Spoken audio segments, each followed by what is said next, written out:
मेरा इस दुनिया में एक ड्रैगन के अंडे के रूप में पुनर्जन्म हुआ। कोई आम अंडा नहीं, बल्कि एक दुर्लभ डबल योक वाला अंडा जिससे जुड़वा बच्चे निकल सकते थे। मुझे लगा था कि जैसे ही मैं अंडे से निकलूंगा मैं दुनिया के शिखर पर खड़ा हूंगा, लेकिन इसके बजाय मेरे माता पिता ने मुझे परिवार से निकाल दिया और दुनिया के सबसे खतरनाक मॉन्स्टर डंजन में अकेला छोड़ दिया। ड्रैगन क्लैन की परंपरा है कि एक झुंड से सिर्फ एक ही बच्चे को पाला जाता है। अगर एक से ज्यादा अंडे दिए जाते हैं तो कमजोर वाले को खा लिया जाता है। हर तरह से मेरी काबिलियत मेरे बड़े भाई बहनों से कम थी, इसलिए मैं वो बन गया जिसे उन्होंने फेंक दिया। ये डंजन हाई लेवल मॉन्स्टर से भरा हुआ है और मेरा सुपीरियर टियर ब्लड लाइन मुझे उनके लिए एक पसंदीदा शिकार बनाता है। मेरे ड्रैगन माता पिता को इस बात की ज़रा भी चिंता नहीं थी कि मैं कभी वापस आऊँगा, और चीज़ें बिल्कुल वैसी ही हुईं जैसा उन्होंने सोचा था। लेवल 1 पर जिंदा रहना ही एक बड़ी बात लग रही थी। मेरा छोटा दुबला पतला शरीर मुझे हाई लेवल मॉन्स्टर से बचने के लिए छिपने में मदद करता था, लेकिन खाने की कमी मुझे धीरे धीरे मौत की तरफ ले जा रही थी। मैं एक पागल की तरह इधर उधर भटक रहा था, खाने के लिए कुछ भी ढूंढ रहा था। तभी एक अंधेरी गुफा से हल्की खट्टी सी महक आई। वो तेज थी, थोड़ी खराब भी, लेकिन मेरे बचपन के इंस्टिंक्ट्स चिल्ला रहे थे कि ये खाना है। एक ऐसी महक जिसे सिर्फ एक ड्रैगन की नाक ही पहचान सकती थी। मैंने बिना सोचे समझे कई गुफाओं को पार किया और आखिरकार उस महक के सोर्स तक पहुंच गया। गुफा के खोखले हिस्से में एक गोल गुंबद जैसी जगह थी, जहां एक 20 मीटर लंबा विशाल ड्रैगन लेटा हुआ था। एक लेवल 28 का सब स्पीशीज अर्थ ड्रैगन। उसकी एक छींक भी मुझे सीधे मार सकती थी। महक का पीछा करते हुए मैंने देखा 3 या 4 अर्थ ड्रैगन के बच्चे मेरे ही साइज के थे, जो भूख से दूध पी रहे थे। अर्थ ड्रैगन्स असली ड्रैगन्स नहीं होते, लेकिन उनमें ड्रैगन का खून होता है। सबसे ज़रूरी बात, एक सब स्पीशीज अर्थ ड्रैगन का दूध मैं एक कैंडल ड्रैगन होने के नाते बिल्कुल पी सकता था। अंधेरे में छिपकर मैं धीरे धीरे उस अर्थ ड्रैगन के पेट की तरफ बढ़ा। उन चारों बच्चों को साफ साफ देखकर मैं राहत से चिल्ला ही पड़ा था। किस्मत मेरे साथ थी। नए पैदा हुए बच्चों ने अभी तक अपनी आंखें नहीं खोली थीं। मुफ्त का दूध पीते हुए कोई नहीं पकड़ सकता था। मैंने कंफर्म करने के लिए आखिरी बार देखा। सब स्पीशीज अर्थ ड्रैगन देख नहीं रही थी। फिर मैंने अपनी भूख को हावी होने दिया। मैं उससे चिपक गया और लालच से घोंट घोंट करके पीने लगा। दूध पिलाने वाली अर्थ ड्रैगन अचानक से कांप उठी, हैरान होकर, अरे कौन इतनी जोर से खींच रहा है? लेकिन एक माँ की ममता ने उसे बताया कि एक भूखा बच्चा खा रहा है, ये अच्छी बात है, और उसका बीच में रोकने का मन नहीं हुआ, इसीलिए उसने कुछ नहीं कहा। जैसे ही गर्म दूध मेरे गले से नीचे उतरा और मेरे शरीर में गया, मेरा लगभग जमा हुआ शरीर एक अजीब गर्माहट से भर गया। उसके साथ साथ मेरा लेवल भी धीरे धीरे बढ़ने लगा। शायद ये मौत से बचने की राहत थी, या शायद अर्थ ड्रैगन की गर्माहट बहुत सुकून दे रही थी। लेकिन जैसे ही मेरा तनाव खत्म हुआ, मेरा सिर झुक गया और मैं गहरी नींद में सो गया। मुझे नहीं पता कितना वक्त बीता जब मेरी गर्दन के पिछले हिस्से में एक तेज चुभन ने मुझे जगा दिया। फिर एक विशाल पतली पुतली वाली आंख ने मेरी पूरी नज़र को भर दिया। गुस्से से भरी उन आंखों में देखते हुए मैं सिर्फ यही दुआ कर सकता था कि वो मुझे जल्दी से चबा ले, ताकि सब जल्दी खत्म हो जाए। इसलिए मैंने अपने हाथ पैर समेट लिए, आंखें बंद कर लीं और किस्मत के हवाले कर दिया। लेकिन मौत नहीं आई। अर्थ ड्रैगन के चेहरे के भाव बदल गए, उलझे हुए, समझ से परे। गुस्सा दया में बदल गया, फिर एक लाचारी का एहसास। आखिरकार एक लंबी चुप्पी के बाद उसने अपनी आंखें बंद की और एक धीमी सांस ली। फिर मुझे धीरे से अपने बच्चों के बीच वापस रख दिया। मैं बिल्कुल हक्का बक्का रह गया। अर्थ ड्रैगन ने पहले ही मुंह मोड़ लिया था, वापस लेट गई और खराटे लेने लगी। नए बच्चों ने उत्सुकता से मुझे घेर लिया। 4 छोटे पप्पी की तरह सूंघ रहे थे और चाट रहे थे, जैसे एक नए भाई का स्वागत कर रहे हों। नहीं यार, मॉम सच में इस बदसूरत चीज़ को रख रही हैं। ये कितना अजीब दिखता है, किसी एलियन छिपकली की क्रॉस ब्रीड जैसा। मैंने पास जाकर देखा और महसूस किया कि हर एक शब्द मेरे लिए अपमान था।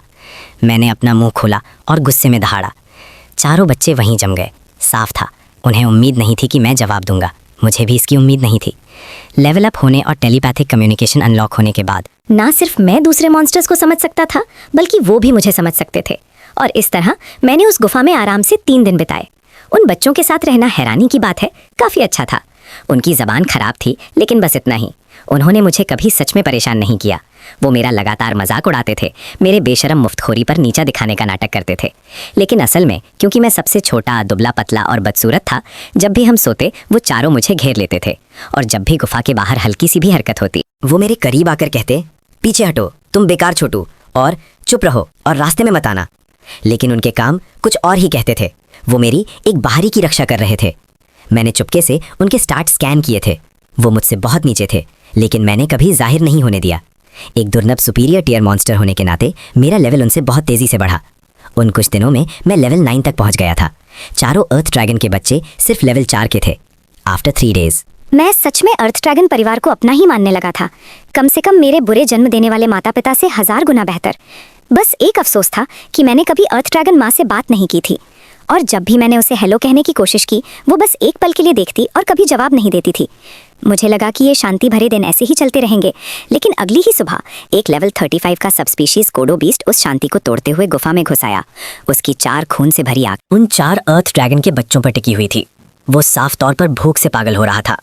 अर्थ ड्रैगन ने तुरंत प्रतिक्रिया दी, बच्चों को अपनी पूंछ से गुफा के कोने में धकेल दिया, फिर उनके और कोडो बीस्ट के बीच खड़ी हो गई। दोनों आमने सामने हुए और कुछ ही सेकंड्स में लड़ाई शुरू हो गई। लेकिन एक कोडो बीस्ट के खिलाफ, जो उससे लेवल में ज्यादा था, अर्थ ड्रैगन को कदम कदम पीछे हटना पड़ा और अपने आप को और अपने 4 बच्चों को बचाने की आखिरी कोशिश में उस जानवर का मोटा नाक वाला सींग सीधे उसकी छाती के आर पार हो गया। इसके बावजूद अर्थ ड्रैगन ने अपने पिछले पैर जमीन में गड़ा दिए, छाती पूरी तरह से छिदने के बाद भी, और कोडो बीस्ट को 1 इंच भी आगे नहीं बढ़ने दिया। उसके पंजे कोडो बीस्ट की गर्दन के चारों तरफ लोहे की तरह जकड़ गए। फिर एक दहाड़ के साथ उसने अपने शाख जैसे जबड़े खोले और उन्हें कोडो बीस्ट की पीठ में घुसा दिया, मांस का एक बड़ा टुकड़ा उखड़ते हुए। 2 विशाल प्राणियों के एक दूसरे से टकराने से गुफा हिलने लगी और टूटने लगी। चट्टानों की बारिश होने लगी। मैं हवा में उछला, गिरते हुए पत्थरों को अपने हाथ पैरों से तोड़ रहा था, लेकिन गुफा बहुत तेजी से गिर रही थी। सिर्फ 4 बच्चों को बचाना ही मेरी पूरी ताकत ले रहा था। उनकी माँ की मदद करने के लिए कुछ नहीं बचा था। अगर मैंने कोशिश भी की होती तो मैं कोडो जैसे मोटी चमड़ी वाले जानवर के खिलाफ कुछ नहीं कर पाता। मैं सिर्फ रास्ते में आता। अचानक कोडो बीस्ट जोश में आगे बढ़ा और अर्थ ड्रैगन की छाती में धंसा हुआ मोटा सींग जबरदस्त टक्कर से टूट गया। उसकी छाती का फटना उसे असहनीय दर्द दे रहा था। अर्थ ड्रैगन माँ जानती थी कि वो इस लड़ाई में नहीं बचेगी। वो अपने बच्चों को आखिरी बार देखने के लिए मुड़ी, और जब उसने मुझे उन्हें बचाने के लिए जान से लड़ते देखा तो उसकी आंखों में एक शांत सी गर्माहट आ गई, जैसे कह रही हो, तुम्हें ना खाना सही फैसला था। फिर उसकी खून से भरी आंखें पूरी तरह से खुल गईं। उसने अपनी आखिरी ताकत इकट्ठी की और कोडो बीस्ट की खोपड़ी के ठीक पीछे सिर से टक्कर मारी। टक्कर जमीन हिला देने वाली थी। उसकी अपनी खोपड़ी अंदर धंस गई। उसका जबड़ा टुकड़े टुकड़े हो गया। मोटी खाल वाला कोडो बीस्ट भी सर के पीछे हुए इस आत्मघाती हमले को सह नहीं पाया। उसकी खोपड़ी एक भयानक आवाज के साथ अंदर धंस गई। दोनों विशाल जानवरों ने दर्द भरी चीखें मारी और जमीन पर गिर गए। जैसे ही लड़ाई खत्म हुई, गुफा का गिरना रुक गया। मैंने खुद को बाहर निकाला और अर्थ ड्रैगन के पास भागा, लेकिन उसकी लगभग टूटी हुई खोपड़ी ने मुझे सब कुछ बता दिया। वो जा चुकी थी। मेरे बच्चे, क्या मेरे बच्चे ठीक हैं? वो उसकी पहली बार थी जब मैंने अर्थ ड्रैगन मदर को सुना था। उसकी जिंदगी अब बस एक टिमटिमाती लौ जैसी थी और उसका टूटा हुआ जबड़ा हर शब्द को एक संघर्ष बना रहा था। उसके सवाल का सामना करते हुए मैंने अपने सीने में उठ रहे दोष को दबाने की कोशिश की, क्योंकि उसके चारों बच्चे मर चुके थे। हर एक गिरते हुए पत्थरों के नीचे दब गया था। बहुत सारे पत्थर थे और मैंने कितनी भी कोशिश की हो, मैं उन सबको नहीं रोक सकता था। अर्थ ड्रैगन के आखिरी हेडबट ने एक बड़ा कोलैप्स शुरू कर दिया था, और जबकि मैं मुश्किल से जिंदा बच निकला, वो 4 बच्चे जो दिन हमने साथ बिताए थे अब भी मेरे दिमाग में साफ थे, और मैं उन्हें पहले ही अपने भाई बहन मानने लगा था। कुछ ही मिनट पहले वो जिंदा थे और जीवन से भरे थे, और अब वो सब मलबे के नीचे दफन आत्माएं थे।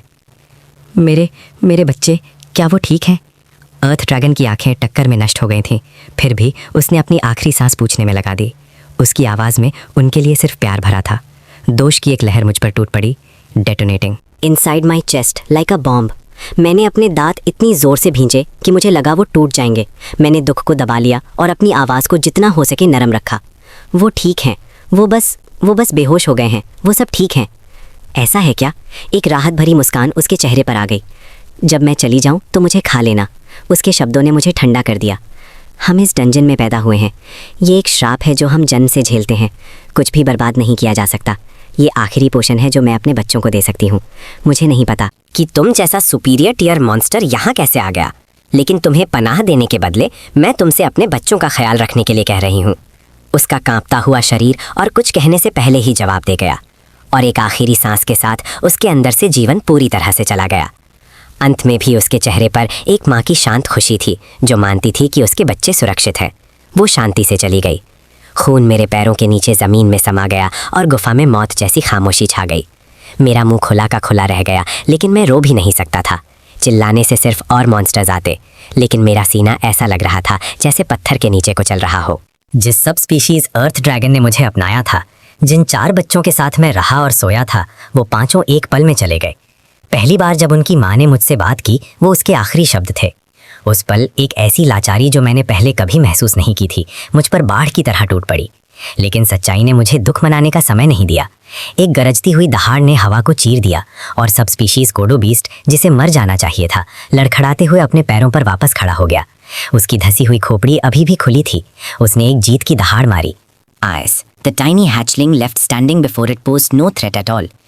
लेकिन क्या तुम जानते हो इस कमबख्त डंजन में फेंके जाने का सबसे अच्छा हिस्सा क्या है? मैंने अपना सिर झुकाया और अपने पंजों को मुट्ठियों में बांध लिया। उस विशाल जानवर का सामना करते हुए मेरी आवाज़ कांप रही थी, डर से नहीं बल्कि जोश से। Notification, new skill dragon aura has been unlocked. वो ये है कि मैं तुम्हें अपने इन्हीं 2 पंजों से मारूंगा। एक दहाड़ के साथ मैं सीधे सब स्पीशीज कोडो बीस्ट पर झपटा। उसके घाव गहरे थे, लेकिन इस लेवल पर उसकी मोटी खाल को पार करना मेरे लिए एक सपने जैसा था। फिर भी एक रास्ता था। जीत का रास्ता उस माँ ने खुद मेरे लिए तैयार कर दिया था। उसके बचाव को तोड़ने का रास्ता, वो घाव जो उस माँ ने उसकी गर्दन के पीछे खोला था। मैं दहाड़ा और रोशनी की किरण की तरह आगे बढ़ा, सीधे उस कोडो के सिर के पीछे। दोनों पंजे पूरी तरह से फैलाए, अंदर घुसाकर घाव को और चीरता हुआ। उस माँ के 3 दिन का शांत दूर का व्यवहार, उन 4 बच्चों के साथ खाने के लिए भटकना, एक साथ सिमटकर सोना, ये तस्वीरें मेरे दिमाग में एक घूमती हुई लालटेन की तरह चमकी और मेरा मारने का इरादा उन ऊंचाइयों तक पहुंच गया जिसे मैंने कभी नहीं जाना था। मेरे दिमाग में बस एक ही ख्याल था, इस कोडो बीस्ट को मारो और उनका बदला लो। 3 या 4 घंटे बाद मैं अर्थ ड्रैगन माँ के शरीर के सामने खड़ा था, अपने पंजे धीरे से उस पर रखे, उसमें बची आखिरी गर्माहट को महसूस कर रहा था। मैंने खुद को दुख में डूबने नहीं दिया। डंजन को आंसुओं की परवाह नहीं है। जैसा उस माँ ने कहा था, monsters born in the dungeon carry a curse from birth. मौत किसी भी पल आ सकती है और ये कभी अजीब नहीं होता। मेरा एक ही अफसोस था कि मैं अपने 4 भाई बहनों को बचा नहीं पाया था।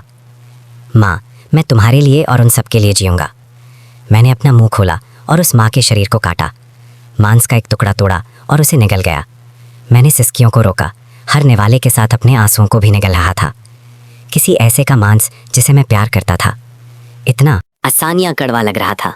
मैंने अपनी पूरी ताकत से उसे नीचे उतारा। चाहे मुझे कितनी भी उल्टी आ रही हो, मैं एक निवाला भी बर्बाद नहीं कर सकता था। मेरे पास कोई चारा नहीं था। खून की महक दूसरे मॉन्स्टर्स को खींचती और वो वैसे भी खाई जाती। 3 दिन बाद मैं एक गुफा से बाहर निकला। मेरा लेवल सिर्फ 18 था, लेकिन एक सुपीरियर टियर मॉन्स्टर के ग्रोथ एडवांटेज के कारण मैं पहले से ही लेवल 30 के नीचे वाले मॉन्स्टर्स का सामना कर सकता था। मैंने अपने पंजे चटकाए और अपने होठों के एक कोने को लड़ाई के लिए तैयार मुस्कान में बदला। सामने फैले इस अंतहीन डंजन को देखते हुए आसपास 3 मॉन्स्टर्स, बिल्कुल सही समय। मुझे फिर से भूख लगी है और इसके साथ मैंने बाहर निकलने के लिए अपना पहला कदम उठाया। गुफा छोड़ने के 5 दिन हो चुके थे और आसपास के हर मिनोटॉर को मैंने साफ कर दिया था। आखिरी वाले को खत्म करने के बाद मेरा लेवल 20 पर पहुंच गया।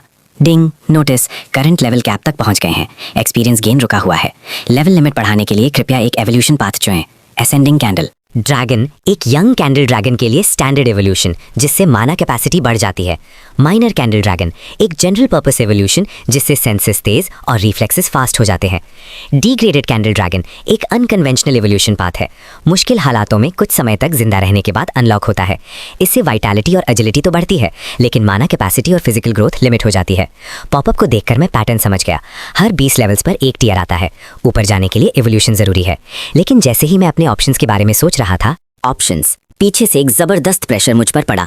मेरी जिंदा रहने की हर इंस्टिंक्ट पूरी तरह अलर्ट हो गई। मैंने आसपास देखा और ना जाने कब मेरे बिना ध्यान दिए कम से कम 20 सब स्पीशीज कॉटो बीस्ट ने मुझे घेर लिया था और उनके पीछे एक विशाल कॉटो आगे बढ़ा। उसका पूरा शरीर खून की तरह लाल। एक कॉम्बैट स्पेशलाइज सब स्पीशीज कॉटो beast leader, level 88, type rare, near mid tier monster. ये स्टैट्स देखकर मेरी रूह कांप गई। ये साजिश साफ साफ दिख रही थी।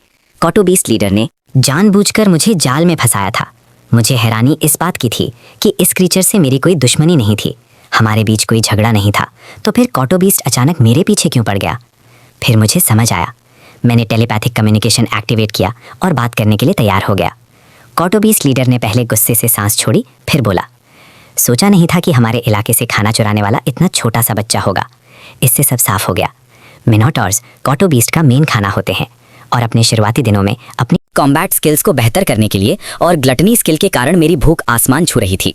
मैं कई दिनों से लगातार मिनोटॉर्स का शिकार कर रहा था, जिससे पूरे एरिया में उनकी गिनती तेजी से कम हो गई। इससे उस एरिया के कोटो बीस्ट के लिए खाने की सख्त कमी हो गई। अभी मैं इस पर सोच ही रहा था कि मैंने बस कंधे उचकाए। कमजोरी दिखाओगे तो लोग तुम्हें कुचल देंगे, यही यहाँ का नियम है। ये सच्चाई डंजन में खास तौर पर लागू होती है। मैंने अपने पैर जमाए और गर्दन टेढ़ी की। हाँ, वो मैं ही था। तुम्हारे कोटो बीस्ट ने मेरी माँ को खाया था नहीं? तुम लड़ना चाहते हो? मैं यही हूँ। ये कहते ही मेरे पूरे शरीर से नीली हरी रोशनी निकलने लगी और मैंने ऐसा पोज बनाया जैसे मैं उन सबको चीर फाड़ दूंगा। अंदर ही अंदर मैं पहले ही भागने का प्लान बना रहा था। कोटो बीस्ट लीडर को बिल्कुल उम्मीद नहीं थी कि एक छोटा सा जीव जो उसके एक दांत तक नहीं पहुंचता इतना घीट होगा। उसने दहाड़ मारी, आगे बढ़ा और ग्राउंड श्रिंक स्किल एक्टिवेट की। वो विशाल जीव गायब होकर अगले ही पल ठीक मेरे सामने आ गया, जैसे उसने टेलीपोर्ट किया हो। उसी समय मुझे घेरे हुए दर्जनों कोडो बीस्ट्स ने एक साथ दहाड़ मारी और मुझे लगा जैसे मेरे चारों हाथ पैरों से जान निकल गई है। मैं 1 इंच भी हिल नहीं पा रहा था। मेरे लेवल से इतने ऊपर के कोडो बीस्ट का एक ही वार और सब कुछ खत्म हो जाता। उस पल मेरे दिमाग में अनेकों तरकीबें आईं और सभी तुरंत बेकार हो गईं। कोई प्लान नहीं था, बचने का कोई रास्ता नहीं था। फिर न जाने कहां से एक नीली रोशनी का पिलर तेजी से आया और उसने बेखबर कोटो बीस्ट लीडर को पूरा निकल लिया और उसके सबसे पास वाले कोटो बीस्ट को चीखने का मौका तक नहीं मिला। वो उसी जगह राख हो गए। जैसे ही वो झुलसा देने वाली लहर शांत हुई, दूर से कदमों की एक आवाज़ गूंजी। ऐसा लग रहा था जैसे किसी पहाड़ के पैर निकल आए हों। हर कदम से ज़मीन में तेज़ झटके लग रहे थे। मेरी हर इंस्टिंक्ट एक ही लाल अलार्म बजा रही थी, मैं मर जाऊंगा। जैसे जैसे कदमों की आवाज़ पास आई, मैंने अपने 2 जन्मों की सारी हिम्मत इकट्ठी थी और पीछे देखा। मेरे दिल की धड़कन रुक गई। एक पहाड़ों की श्रृंखला जितना विशाल और ऊंचा आकार मेरी नज़रों के सामने आ गया।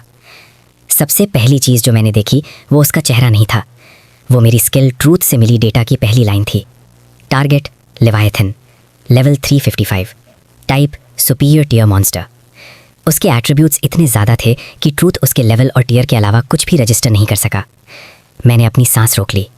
सोचने का समय नहीं था, ये सोचने का भी नहीं कि एक डंजन बॉस यहाँ पहले फ्लोर पर क्या कर रहा है। जैसे जैसे कदमों की आवाज़ धीरे धीरे दूर होती गई, जब पूरी तरह से शांत छा गई, तभी मैंने सांस लेने की हिम्मत की। उस धमाके से मेरा दाहिना पैर जख्मी हो गया था। कुछ देर सोचने के बाद मैंने यहीं और अभी इवॉल्व होने का फैसला किया। ये कंफर्म करने के बाद कि आसपास कोई और मॉन्स्टर नहीं है, मैंने एवोल्यूशन ऑप्शंस फिर से खोले। फ्लेजलिंग कैंडल ड्रैगन सबसे आम एवोल्यूशन है, लेकिन इससे डंजन की तंग जगहों में शरीर का आकार बढ़ जाता है। इससे मुझे ही दिक्कत होती, इसलिए ये तो सवाल ही नहीं उठता। सारे डिस्क्रिप्शंस ध्यान से पढ़ने के बाद मैंने डिग्रेडेड कैंडल ड्रैगन को चुनने का फैसला किया। स्टैट्स के हिसाब से देखा जाए तो भले ही ये ब्लड लाइन को कमज़ोर करता है, लेकिन आखिर में ये है तो एक कैंडल ड्रैगन ही, जिसे भविष्य में एक असली कैंडल ड्रैगन में वापस बदलने का रास्ता खुला रहता है। और इसके स्टैट्स काफ़ी बैलेंस्ड हैं। हमेशा बदलते डंजन में जिंदा रहना किसी एक एबिलिटी में माहिर होने से नहीं होता, ये ज़्यादा ऑप्शंस होने के बारे में है। ये तय करके मैंने अपनी आंखें बंद कर ली। नोटिफिकेशन, एवोल्यूशन कमांड मिल गया है। एवोल्यूशन 10 सेकंड में पूरा हो जाएगा। Mein Pelgei.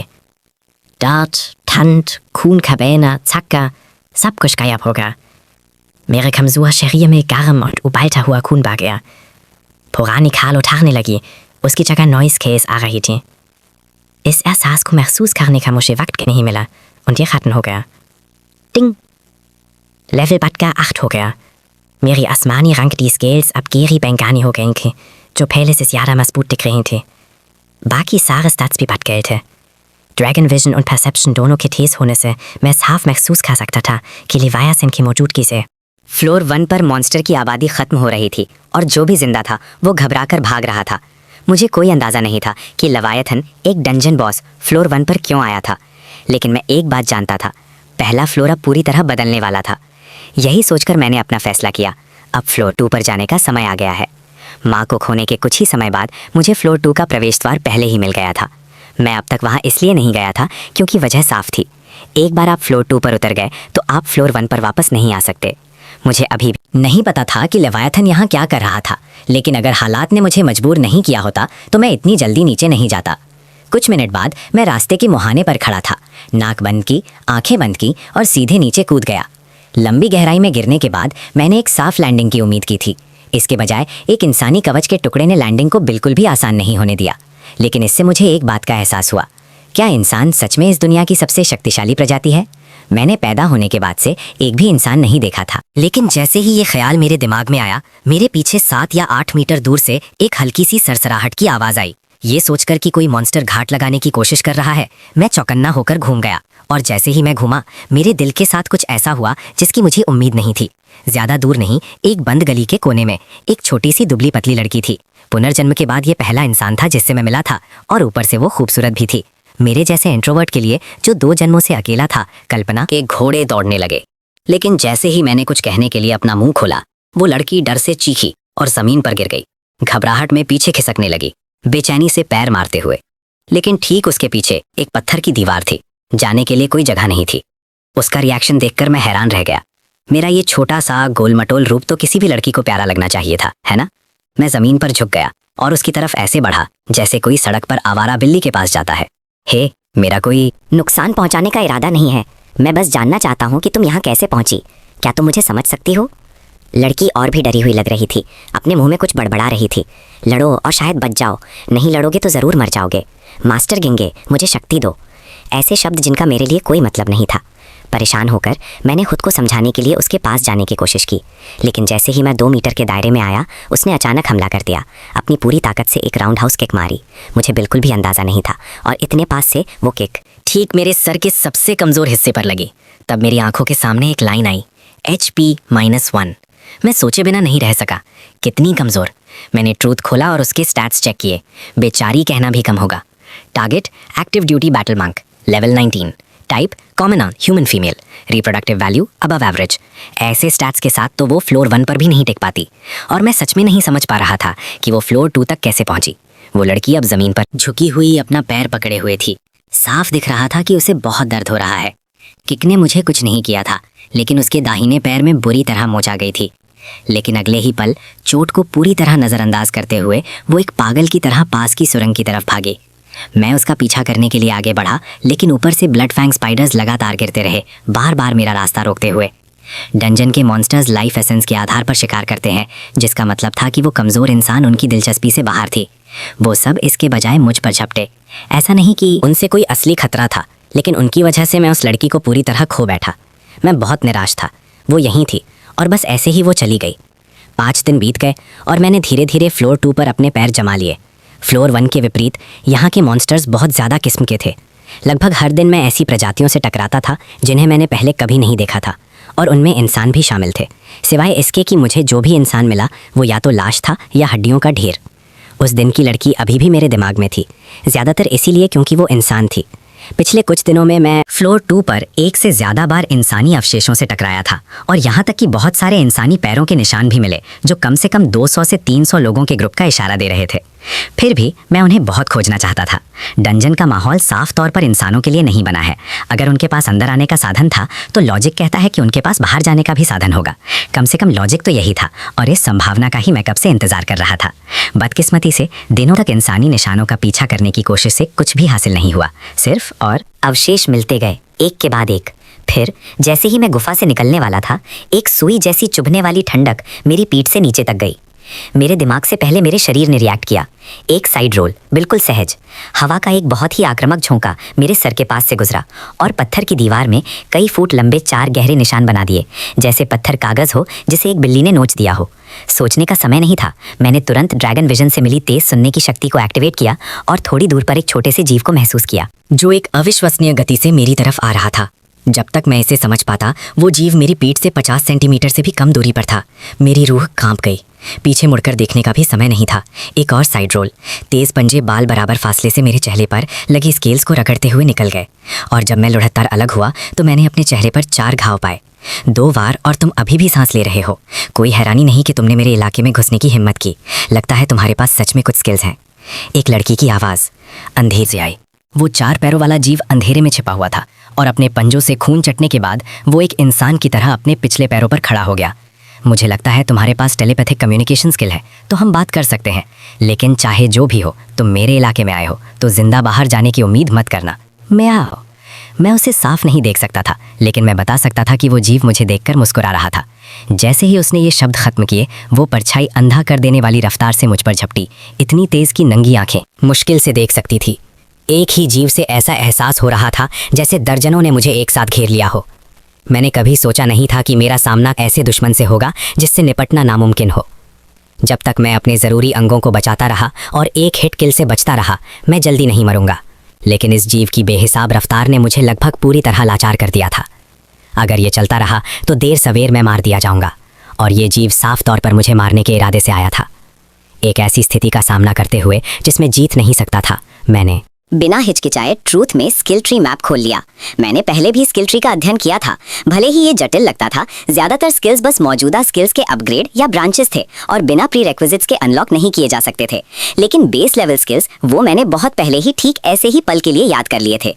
Unlock dragon perception, एक अनलॉक पॉइंट इस्तेमाल हुआ, अनलॉक्ड। अनलॉक मेंटल फोकस, एक अनलॉक पॉइंट इस्तेमाल हुआ, अनलॉक्ड।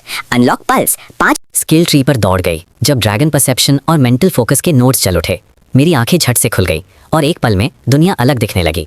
मैं घूमा और अपने पीछे खाली हवा में एक मुक्का मारा। एक तेज टक्कर हुई और एक परछाई दूर जा गिरी। बिना एक शब्द कहे मैंने ड्रैगन ब्रेथ का एक झोंका छोड़ दिया। उस जीव को चीखने का भी समय नहीं मिला। नीली आग के एक सैलाब ने पल भर में पूरे अंडरग्राउंड चेंबर को निगल लिया। मैंने अपनी सांस थामी और जल्दी से अपने स्टैट्स चेक किए। इसकी कीमत बहुत ज्यादा थी, लेकिन उस पर सोचने का समय नहीं था। मैंने देखा कि मेरे एक्सपीरियंस पॉइंट्स बिल्कुल नहीं बढ़े थे, जिसका मतलब था कि टारगेट मारा नहीं था। मेरा दिल उछल गया। वॉइड ड्रैगन ब्रेथ का आमने सामने का वार कोई मामूली बात नहीं थी। मैं आगे बढ़ा जब तक मुझे कोने में जला हुआ जीव नहीं दिख गया। तभी जाकर मेरे दिल को सुकून मिला। लेकिन जैसे ही मैंने साफ तौर पर देखा कि वो क्या था, मेरे अंदर कुछ अजीब सा हुआ। Mutant mongoose, level 51, humanoid type, legendary mid tier monster, रूप बदला हुआ। रिप्रोडक्टिव वैल्यू बहुत ज़्यादा है। पॉपअप को देखते हुए एक ऐसा दर्द जो मैंने पहले कभी महसूस नहीं किया था मेरे सीने में उठा। मैंने लगभग एक मंगूस को मार ही दिया था। मंगूसेस डंजन के फ्लोर 2 पर आम मॉन्स्टर होते हैं। बिल्ली जैसा रूप, लेकिन चेहरा इंसान से मिलता जुलता और 2 पूंछ। इसे एक आम साधारण मॉन्स्टर से ज़्यादा कुछ नहीं होना चाहिए था। लेकिन मैंने कभी सपने में भी नहीं सोचा था कि मुझे एक ऐसी मंगूस मिलेगी जिसने अपना रूप बदलने की प्रक्रिया पूरी कर ली हो। बिल्ली के कान और पूंछ के अलावा उसका हर हिस्सा पूरी तरह इंसानी लग रहा था, चाहे आप कैसे भी देखें। भले ही उसका 80% से ज़्यादा शरीर जला हुआ था, आप अब भी अंदाज़ा लगा सकते थे कि वो पहले कैसी दिखती थी। और मैं, जिसने कभी दुश्मन को ख़त्म करने में हिचकिचाहट नहीं की, खुद को आखिरी वार करने में असमर्थ पा रहा था। देरी किस बात की, बस मुझे मार दो। म्याओ। मंगूस ने नफरत से मुझे घूरा और मैं सच में चौंक गया। काफ़ी देर तक सोचने के बाद आखिरकार मुझे एक अजीब सा बहाना मिल ही गया। बिल्ली का मांस स्वादिष्ट नहीं होता, बहुत खट्टा और फूला हुआ, और मुझे ये इतने दुबले पसंद नहीं। रूप बदली मंगूस ने ठंडी सांस छोड़ी। क्या मैं तुम्हें लाचार दिख रही हूँ, इसलिए तुम्हें मुझे खाने में बुरा लग रहा है? आज मुझे छोड़ दो और अगली बार मैं तुम्हें मारूंगी। म्याओ। मैंने बिना सोचे समझे उस धमकी को टाल दिया। मुझे जिस बात ने सच में हैरान किया वो ये थी, तुमने अभी मुझ पर हमला क्यों किया? मैं ड्रैगन ऑरा को 24 घंटे लेवल 2 पर एक्टिव रखता हूँ। इससे नुकसान नहीं होता, लेकिन ये दूसरे मॉन्स्टर्स को इशारा देता है कि मैं उलझने लायक नहीं हूँ। इसीलिए ज़्यादातर मॉन्स्टर्स मुझ पर पहले हमला करने की हिम्मत नहीं करते। जब उसने जवाब नहीं दिया तो मैंने सवाल दोहराया। इस बार मेरी आवाज़ में थोड़ी सख्ती थी। लड़की के रूप वाली मंगूज ने मुझे घूरा। साफ था कि वो जवाब नहीं देना चाहती। तुम मेरे इलाके में आए और फिर तुमने मेरे इलाके में ही पेशाब किया। मैं और किस पर हमला करती? मैंने पलक झपकाई, ये सोचते हुए कि मैं इस गुफा में पहले आया ही क्यों था। हाँ, मैं वही कर रहा था। बिल्ली जाति के जीवों में अपने इलाके को लेकर सच में बहुत तेजी होती है, लेकिन ये तो डंजन था। क्या बाहर के जानवरों की प्रवृत्तियां यहाँ सच में काम करती हैं? और सबसे जरूरी बात, मादा बिल्लियों में भी इलाके को लेकर इंस्टिंक्ट होती है। ये सब इतनी मामूली बात पर। मामूली? तुम इतनी शक्तिशाली हो, तुम्हें फ्लोर 2 पर एक डोमिनेंट टियर मॉन्स्टर का दर्जा मिलना चाहिए, और तुम्हें इतनी मामूली बात भी नहीं पता। म्याओ। असल में मुझे डंजन में 1 महीने से भी कम हुआ है। क्या? नामुमकिन। बाहर की दुनिया बहुत बेहतर है। जंगलों में आज़ादी से घूमने को मिलता है। कुछ को तो इंसान सवारी के लिए भी चुनते हैं, फिर कभी खाने की चिंता नहीं होती। क्यों? कोई ऐसी घटिया जगह पर आएगा? म्याओ। क्या सच में बाहर इतना अच्छा है? मंगूस की बातों से मुझे हंसी आ गई। जंगली वन के मॉन्स्टर्स शायद कभी भूखे ना रहें, लेकिन डंजन के कठोर अनुभव के बिना जब इंसान उन पर हमला करते हैं तो वो बिल्कुल लाचार हो जाते हैं। और जहाँ तक किसी की सवारी बनने की बात है, शायद कुछ इंसान अपनी सवारियों का ध्यान रखते होंगे, लेकिन ज़्यादातर के लिए इसका मतलब है आज़ादी छिन जाना और बिना किसी दया के उनका इस्तेमाल होना। ये किसी पिंजरे में बंद मुर्गे से अलग नहीं है जो कटने का इंतज़ार कर रहा हो। डंजन में 1 महीना, और सबसे साफ बात जो मैं समझ पाया हूँ वो ये है, डंजन मॉन्स्टर्स के लिए गंदी बस्ती है, लेकिन ये एक ऐसी जगह भी है जो सच में उनकी है। मैंने उसे ये सब समझाने की जहमत नहीं की। लड़की के रूप वाली मंगूस अब साफ दिख रहे दर्द में तड़पने लगी थी। तुम किस बात का इंतज़ार कर रहे हो? मैं हार गई, बस मुझे मार दो। क्या तुम्हें मुझे तड़पते हुए देखकर मज़ा आ रहा है? म्याओ। उसकी आवाज़ में डर का कोई निशान नहीं था, बल्कि वो ऐसी लग रही थी जैसे किसी को आखिरकार आराम करने की इजाज़त मिल गई हो। इससे मुझे उस पालने वाली माँ की कही एक बात याद आई। हम मॉन्स्टर्स डंजन में पैदा होते हैं। ये एक श्राप है जो हम पैदाइश से झेलते हैं। लंबे समय तक मैंने टेलीपैथिक कम्युनिकेशन का इस्तेमाल करने से बचा। डर था कि मॉन्स्टर्स की मरने की गुहार सुनकर मैं नर्म पड़ जाऊंगा। चाहे मैं कुछ भी बन गया होता, अंदर से मैं अभी भी इंसान था, जिसमें बुनियादी सहानुभूति और दया थी। लेकिन इस जगह ये एहसास मुझे मरवा रखा कि शायद ये कुछ और ही था। लेकिन मंगूस की इस दयनीय हालत को देखकर मैं हिचकिचाने लगा। मैं इतना बेवकूफ़ नहीं था कि उसे बस जाने दूं ताकि वो किसी दिन वापस आकर मुझे मार दे। जैसे ही मैंने उसे ख़त्म करने के लिए अपना पंजा उठाया, एक ज़ोरदार धमाके ने डंजन को हिला दिया और मेरा पंजा हवा में ही रुक गया। फिर डंजन का पूरा दूसरा फ्लोर ज़ोर से हिलने लगा, जैसे दुनिया अपनी धुरी से हट रही हो। वो इंसान फिर से शुरू हो गए। उन्हें सच में मरने का शौक है। मंगूस की बातों ने मेरे अंदर एक उत्साह जगा दिया। मैंने तुरंत पूछा, कौन से इंसान? कुछ समय पहले इंसानों ने डंजन को साफ करने की एक और कोशिश की और फ्लोर 2 के बॉस ने उन्हें फिर से बुरी तरह कुचल दिया। मियाओ। कुछ जो लीडर जैसे दिख रहे थे ग्रुप के सबसे यंग मेंबर्स के साथ भाग गए। बाकी मजबूत लोग पीछे रह गए, फ्लोर 2 पर फंसे हुए। वो तब से फ्लोर 2 से बाहर निकलने की कोशिश कर रहे हैं, लेकिन वो बॉस को कैसे हरा सकते हैं? मियाओ। हर कोशिश में उनके और लोग मारे गए। इतना बड़ा झटका। हाय, शायद वो सब मिलकर आखिरी निराश कोशिश कर रहे हैं। बस कुछ ही वाक्यों में उसने कई ऐसे शब्द कह दिए थे जिनकी मुझे सबसे ज्यादा परवाह थी। जैसे ही मैं और गहराई में जाने वाला था, मेरे पास की पत्थर की दीवार अंदर की तरफ फट गई और एक सुंदर नौजवान सोने की एक बड़ी तलवार पकड़े हुए अंदर घुसा। मेरा पहला जिंदा इंसान झटका मुझे तुरंत लगा। उस नौजवान ने मुझे और मंगूस को उसी पल देख लिया और उसका चेहरा जम गया और उसने तुरंत उस छेद की तरफ चीखा जहां से वो घुसा था। कैप्टन, यहाँ मॉन्स्टर्स हैं, मैं उन्हें संभाल लूंगा। आप बॉस पर ध्यान दो, मॉन्स्टर्स को मुझ पर छोड़ दो। इसके साथ वो एक ऐसी मुद्रा में आ गया जिससे साफ था कि हम में से एक ही बचकर जाएगा। उसकी आंखों में जल रही नफरत ने मुझे सच में उलझन में डाल दिया। मैंने समझाने के लिए मुश्किल से अपना मुंह खोला था। जब नौजवान ने मुझे बोलते हुए सुना तो शांत होने के बजाय वो और भी जोश में आ गया। उसके माथे पर ठंडा पसीना आ गया और वो बड़बड़ाने लगा। एक मिथिक टियर का यंग मॉन्स्टर, अगर हम इसे यहाँ नहीं निपटते, अगली बार जब हम इस फ्लोर पर आएंगे तो हमें 2 का सामना करना पड़ेगा। हम जिंदा नहीं बच पाएंगे। हमारे बाद आने वालों के लिए मुझे इसे यहीं रोकना होगा, भले ही इसके लिए मेरी जान चली जाए। मेरे दिमाग में निराशा का तूफान आ गया। क्या तुम अभी सीरियस हो? वो छोटा सा मोनोलॉग तो दिल को छू गया। मेरी आंखों में तो आंसू आ गए। हे, क्या तुम मेरी बात सुन भी रहे हो? नौजवान की बड़ी तलवार से एक तेज आवाज आई और उसके शरीर के हर रोम से एक उफान भरी जबरदस्त लड़ाई की इच्छा निकलने लगी। उससे निकलने वाली एनर्जी पल भर में 10 गुना बढ़ गई। फिर वो एक कमान से छोड़े गए तीर की तरह आगे बढ़ा। पलक छपकते ही दूरी तय कर ली। Target holy knight, level 32, 1 class advancement type, elite tier human. उसके ज्यादातर स्टैट्स मेरे से बेहतर हैं। पूरी ताकत पर मेरे स्किल एडवांटेजेस ने उसे आसानी से हरा दिया होता, लेकिन मैं जख्मी था और सीधा मुकाबला करना संभव नहीं था। इसके अलावा मेरा एक इंसान से लड़ने का कोई इरादा नहीं था। जिन 2 सेकंड में मैं हिचकिचाया, मैंने वहां से बचकर मंगूस को उसकी गर्दन से पकड़ा, उसे अपने कंधे पर उठाया और बॉस और उस नौजवान से सबसे दूर दिशा में तेजी से भागा। मंगूस को साफ तौर पर इसकी उम्मीद नहीं थी। एक पल वो जमीन पर थी, अगले ही पल उसे बिना किसी वजह के उठा लिया गया था। तुम क्या कर रहे हो म्याओ? मैं तुम्हें इससे बचने नहीं दूंगी। होश खो चुकी मंगूस ने मेरे नंगे सिर पर काटा और पंजे मारे। चुप रहो, मैं गुर्राया, फिर ऊपर हाथ बढ़ाकर उसकी गर्दन की खाल पकड़ ली। मंगूस का चेहरा तुरंत लाल हो गया। उसका एक बचा हुआ कान झुक गया और उसका शरीर जैसे जम गया हो। नौजवान पहले से ही मुझ पर हावी था। सोने की तलवार के वारों की बारिश हो रही थी। मैं एक तरफ बच गया और अंदर ही अंदर गुस्से से उबल रहा था। अगर मैं पूरी ताकत में होता तो तुम जैसा कोई मामूली इंसान मेरा पीछा नहीं कर रहा होता। थक हार कर मेरे पास चुपचाप अपना घमंड निगलने और अपनी आखिरी बूंद तक एनर्जी के साथ भागने के अलावा कोई चारा नहीं था। और इस तरह पीछा शुरू हुआ, इंसान और ड्रैगन एक दूसरे के पीछे। रोशनी की 2 लकीरें डंजन से गुजरती हुई एक भयानक पीछे पीछे में बंधी हुई। मैंने सोचा था कि वो नौजवान थोड़ी देर बाद हार मान लेगा, लेकिन 2.5 घंटे तक लगातार पीछा करने के बाद भले ही वो साफ तौर पर थक चुका था, उसने हार नहीं मानी। अब मैं सच में गुस्से में था। अगर चीज़ें ऐसे ही चलती रहीं तो अगला वार उसका आखिरी और सबसे खतरनाक होगा। अगर वो अब पीछे हट जाता तो मैं बस चला जाता और अपनी मेहनत बचा लेता, लेकिन अगर उसने सब कुछ एक ही वार में झोंकने की हिम्मत की तो मैं उसका सर जरूर फोड़ देता। जैसा कि होना था, जैसे ही मैंने ये फैसला किया, ये देखने का इंतजार करते हुए कि वो नौजवान क्या करेगा, उसने एक ललकार भरी। उसके शरीर की हर नस एक साथ फट गई। उसने अपनी लड़ाई की इच्छा की आखिरी बूंद तक सोने की बड़ी तलवार में डाल दी। नौजवान के आखिरी सब कुछ निगल लेने वाले वार का सामना करते हुए मैंने एक थकी हुई सांस छोड़ी। अनलॉक इनविंसिबिलिटी, 5 अनलॉक पॉइंट्स इस्तेमाल हुए। Skill invincibility level 1 unlocked. उस पल में मैं एक तोले का गोला बन गया, सीधे तलवार की रोशनी के रास्ते में। एक ही झटके में तलवार की रोशनी चावल के कागज की तरह टूट गई। उसमें एक घुमावदार छेद हो गया।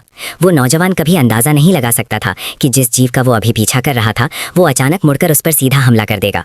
ये तो छोड़ ही दो कि उसकी लड़ाई की इच्छा और मना से भरा वार इतनी आसानी से तोड़ा जा सकता है, लेकिन उसके पास इस सब को समझने का समय नहीं बचा था।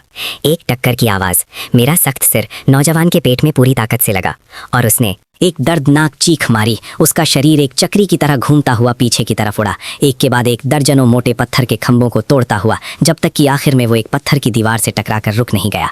जब इनविंसिबिलिटी खत्म हुई, मैं पूरी तरह से गिर गया। मेरा शरीर जमीन में मिल सा गया।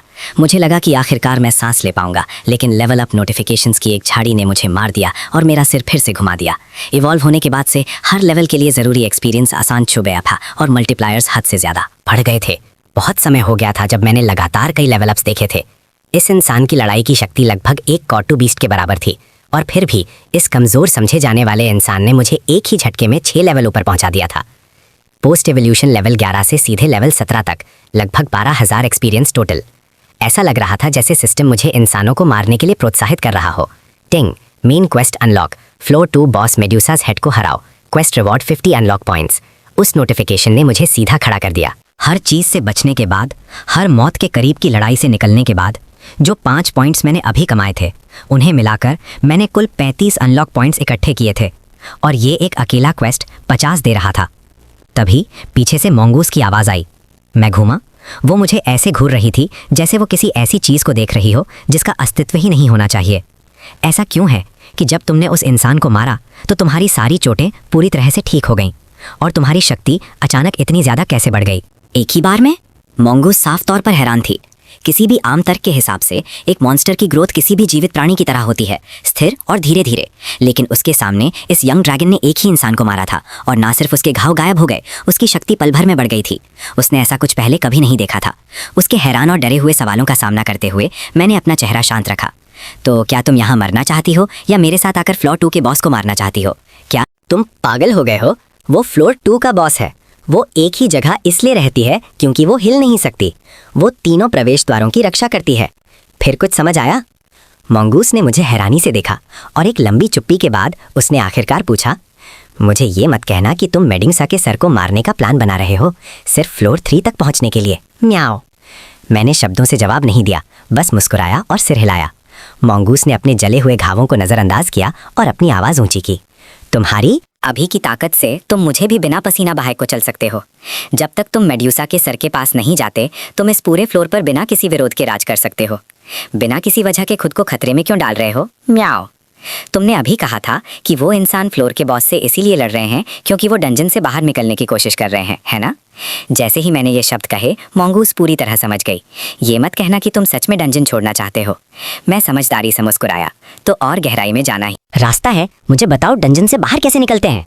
क्या तुम मुझे धोखा देकर बुलवाना चाहते हो म्याऊ? अगर हाँ तो क्या? तुमने पहले ही राज खोल दिया है, तो अब मुझे सब कुछ बता दो। मैं तुम्हारी मदद क्यों करूं? मोंगूस चिढ़कर बोली। ठीक है, मत करो। मेरे पास एक ऐसी स्किल है जो सीधा दिमाग पढ़ सकती है, हालांकि इसे बहुत दर्द होता है। अगर तुम नहीं बताओगी तो मैं खुद जान लूंगा। मोंगूस का चेहरा पीला पड़ गया। ऐसी स्किल्स डंजन में नई नहीं है। फ्लोर 3 से आगे कुछ साइकिक टाइप मॉन्स्टर्स इन्हें यूज़ करते हैं। उसकी हिचकिचाहट देखकर मैंने बात आगे बढ़ाई। अगर तुम मुझे बताओगे और मेरे साथ काम करोगी तो मैं ना सिर्फ तुम्हें जिंदा छोड़ूंगा, बल्कि तुम्हारी सारी चोटें ठीक कर दूंगा। एक हाथ से फ़ायदा, दूसरे से धमकी। मुझे पता था ये कैसे काम करता है। असल में मेरे पास मेमोरी एक्सट्रैक्शन स्किल थी, पर इसकी कीमत 20 अनलॉक पॉइंट्स थी। अगर मैं उन्हें बचा सकता तो ज़रूर बचाता। ये सुनकर मोंगूस के कान खड़े हो गए। थोड़ी देर चुप रहने के बाद उसने मेरी तरफ देखा, संभाल कर, पर उत्सुकता से। क्या तुम सच कह रहे हो म्याऊ? मैंने अपनी छाती ठोकी। एक बार किया गया वादा वापस नहीं लिया जाता। हमारी बातचीत से मुझे पता चला कि डंजन के अंदर और बाहर आने के कई रास्ते हैं। इंसान ज़्यादातर स्पेशल ट्रांसफर मैजिक यूज़ करते हैं, पर मॉन्स्टर्स के लिए वो जादू सीखना लगभग नामुमकिन है। जो मॉन्स्टर डंजन में फंस गया हो उसके लिए बाहर निकलने का एक ही रास्ता है। फ्लोर 1 से लेकर फ्लोर 5 तक लड़ते हुए जाओ, और एक बार जब तुम फ्लोर 5 के फाइनल बॉस को हरा दो तो तुम डंजन छोड़कर बाहर की दुनिया में जा सकते हो। लेवियाथन की अटूट ताकत को याद करके मैं कांप उठा। तुम्हारे चेहरे के ये भाव, क्या तुमने सच में लेवियाथन को कहीं देखा है? म्याऊ। मैंने हाँ में सिर हिलाया और वो सवाल पूछा जो मुझे परेशान कर रहा था। क्या तुमने नहीं कहा था कि डंजन का हर फ्लोर एक अलग जगह है, कि मॉन्स्टर्स आसानी से एक से दूसरे पर नहीं जा सकते? ये नियम लेवियाथन पर लागू नहीं होता। मियाँ। वो एक प्राचीन भगवान की सवारी था, पूरे डंजन का सबसे शक्तिशाली जीव। वो डंजन के हर फ्लोर पर आसानी से घूमता है और कोई उसे मार नहीं सकता, कोई उसे रोक नहीं सकता। मियाँ। वो डंजन में सिर्फ इसीलिए रहता है क्योंकि वो वहाँ रहना चाहता है। तो तुम्हारा बाहर निकलने का सपना देखा जाए तो बस एक कोरी कल्पना है। म्याऊ। अपनी बात खत्म करते ही मंगूस की सारी ताकत जैसे खत्म हो गई। वो जमीन पर गिर गई और हाफने लगी। उसके घाव बहुत गहरे थे और उसकी हेल्थ हर सेकंड कम हो रही थी। इस हिसाब से शायद 10 मिनट में उसकी सांस पूरी तरह रुक जाती। मौत के कगार पर झुलता देखकर मैंने सोचा और 4 अनलॉक पॉइंट्स हील स्किल और कॉन्डेंसेट पर लगाने का फैसला किया और मंगूस के हर घाव को ठीक कर दिया। वो एक झटके में जमीन से उठी और अपने हाथों पैरों को हैरानी से देखने लगी। तुमने अभी क्या किया म्याओ? मैं वादा तो नहीं कर सकता कि तुम कभी डंजन से बाहर निकल पाओगी, पर मैं ये वादा करता हूँ कि इस फ्लोर पर तुम कभी भूखी या अकेली नहीं रहोगी। क्या तुम मेरे साथ आओगी? मंगूस अभी तक उस झटके से बाहर नहीं आई थी। अपने सामने खड़े उस अजीब जीव को खाली नजरों से देखती रही। एक लंबी शांति के बाद वो आखिरकार बोली, तो तुम्हारा मतलब है कि तुम मेडूसा के सिर को मारने वाले हो? मैंने हाँ में सिर हिलाया। तुम्हारी ताकत लाजवाब है, फ्लोर 2 पर अब तक मिले किसी भी मॉन्स्टर से ज्यादा शक्तिशाली। ये सुनकर मंगूस गर्व से फूल गई। जाहिर सी बात है, मैं आओ। इस पूरे फ्लोर पर मुझसे ज्यादा ताकतवर सिर्फ वो चुड़ैल मेडूसा ही है, मैं आओ। फिर मंगूस की आवाज पूरी तरह बदल गई। पर मैं तुम्हारे लिए अपनी जान जोखिम में क्यों डालूं? मैं आओ। मेडूसा के सिर को मार दो और तुम बन जाओगी फ्लोर 2 की सबसे ऊपर, इस पूरे लेवल की रानी। क्या ये सुनने में अच्छा नहीं लगता? इन शब्दों पर मंगूस के कान फड़के। उसने अपना सर नीचे किया, होंठ धीरे से बड़बड़ाए। फ्लोर की सबसे ऊपर रानी? 2 सेकंड बाद उसने अपना तमतमाता हुआ चेहरा उठाया और जवाब दिया, ठीक है, क्योंकि तुमने मेरी जान बचाई है, मैं तुम्हारी मदद करूंगी, सिर्फ इस बार। वैसे क्या तुम सच में एक ड्रैगन हो या किसी किस्म के कुत्ते हो? एक ड्रैगन? क्यों, ऐसा तो नहीं लगता। क्या तुम्हारा मतलब है मैं एक कुत्ते जैसा दिखता हूँ? हाँ, एक छोटा काला कुत्ता, गोल मटोल सा पीठ, सिर भी बिल्कुल कुत्ते जैसा। मैं आज से तुम्हें डॉग बॉय बुलाऊंगी। मैं उसे बिना कुछ बोले बस घूरता रहा। वैसे देखा जाए तो क्या तुम खुद एक कुत्ते जैसे नहीं हो? तुमने उस इंसान को मारने से पहले खूब दौड़ाया, फिर मुझे चोट पहुंचाई सिर्फ ठीक करने के लिए। खैर, तुम मुझे जो चाहे बुला सकती हो। तुम्हारा क्या? तुम्हारा नाम क्या है? मेरा कोई नाम नहीं है। डंजन में मॉन्स्टर्स के नाम नहीं होते, उसका कोई फायदा नहीं। तो ठीक है, तुम मुझे डॉग बॉय बुलाओ, मैं तुम्हें कैट गर्ल बुलाऊंगा। मंगूस की पूंछ वहीं जमीन पर जोर से बजी। ये कैट गर्ल कैसा नाम है? चलो चलते हैं। कैट गर्ल ने मेरे मटकते हुए शरीर को आगे बढ़ते देखा और हल्के से बड़बड़ाई, वैसे मेरा एक नाम है, पता है? फिर वो उछलकर मेरे पीछे पीछे चलने लगी। कुछ मिनट बाद हम फ्लोर 2 और फ्लोर 3 के बॉर्डर पर पहुंच गए। इंसानी सैनिकों को अभी भी मेडूसा के सर से लड़ते हुए देखकर मैंने इंतजार करने का फैसला किया, ताकि वो एक दूसरे को थका दें और फिर आसानी से शिकार किया जा सके। जब से मैं डंजन में आया था, मैंने ध्यान दिया था कि यहाँ के मॉन्स्टर्स को लेवलिंग अप या स्किल्स के बारे में कुछ नहीं पता। उनके लिए लेवल बढ़ना सिर्फ जिंदा रहने का नतीजा है, स्किल्स बस जिंदा रहने के औजार हैं और मारना सिर्फ पेट भरने का जरिया। तो मंगूस जैसी म्यूटेंट प्रजातियों को छोड़कर ज्यादातर जानवर एक ही आसान नियम मानते हैं, जो जितना लंबा जिएगा उसका लेवल उतना ही बड़ा होगा। मेडूसा का सिर, दूसरे फ्लोर का बॉस, कम से कम 500 सालों से जिंदा है। वो हिलडुल नहीं सकती। फिर भी वो एक टॉप की तरह वहां जमी हुई है, उस रास्ते की रक्षा करते हुए जो दूसरे फ्लोर को तीसरे से जोड़ता है। दूसरे फ्लोर को जीतने की कोशिश करने वाले किसी भी इंसान और आगे बढ़ने की कोशिश करने वाले किसी भी मॉन्स्टर को उस रास्ते से गुजरना ही होगा। तो जब तक वो इस जगह पर कब्जा जमाए हुए है, शिकार खुद चलकर उसके पास आता रहेगा। उन इंसानों को बिना किसी डर के एक के बाद एक मेडूसा के सर पर हमला करते हुए देखना और फिर उन्हें बुरी तरह मरते हुए देखना। गिनती के हिसाब से शुरू में उनकी टोली में कम से कम 100 लोग रहे होंगे और अब मुश्किल से 1 दर्जन सांसें ले रहे हैं। इंसान कितने बेवकूफ़ होते हैं। म्याओ। उन्हें पता है वो जीत नहीं सकते, फिर भी यहाँ मरने आ जाते हैं। कैट गर्ल ऐसे देख रही है जैसे किसी कॉमेडी शो का मजा ले रही हो।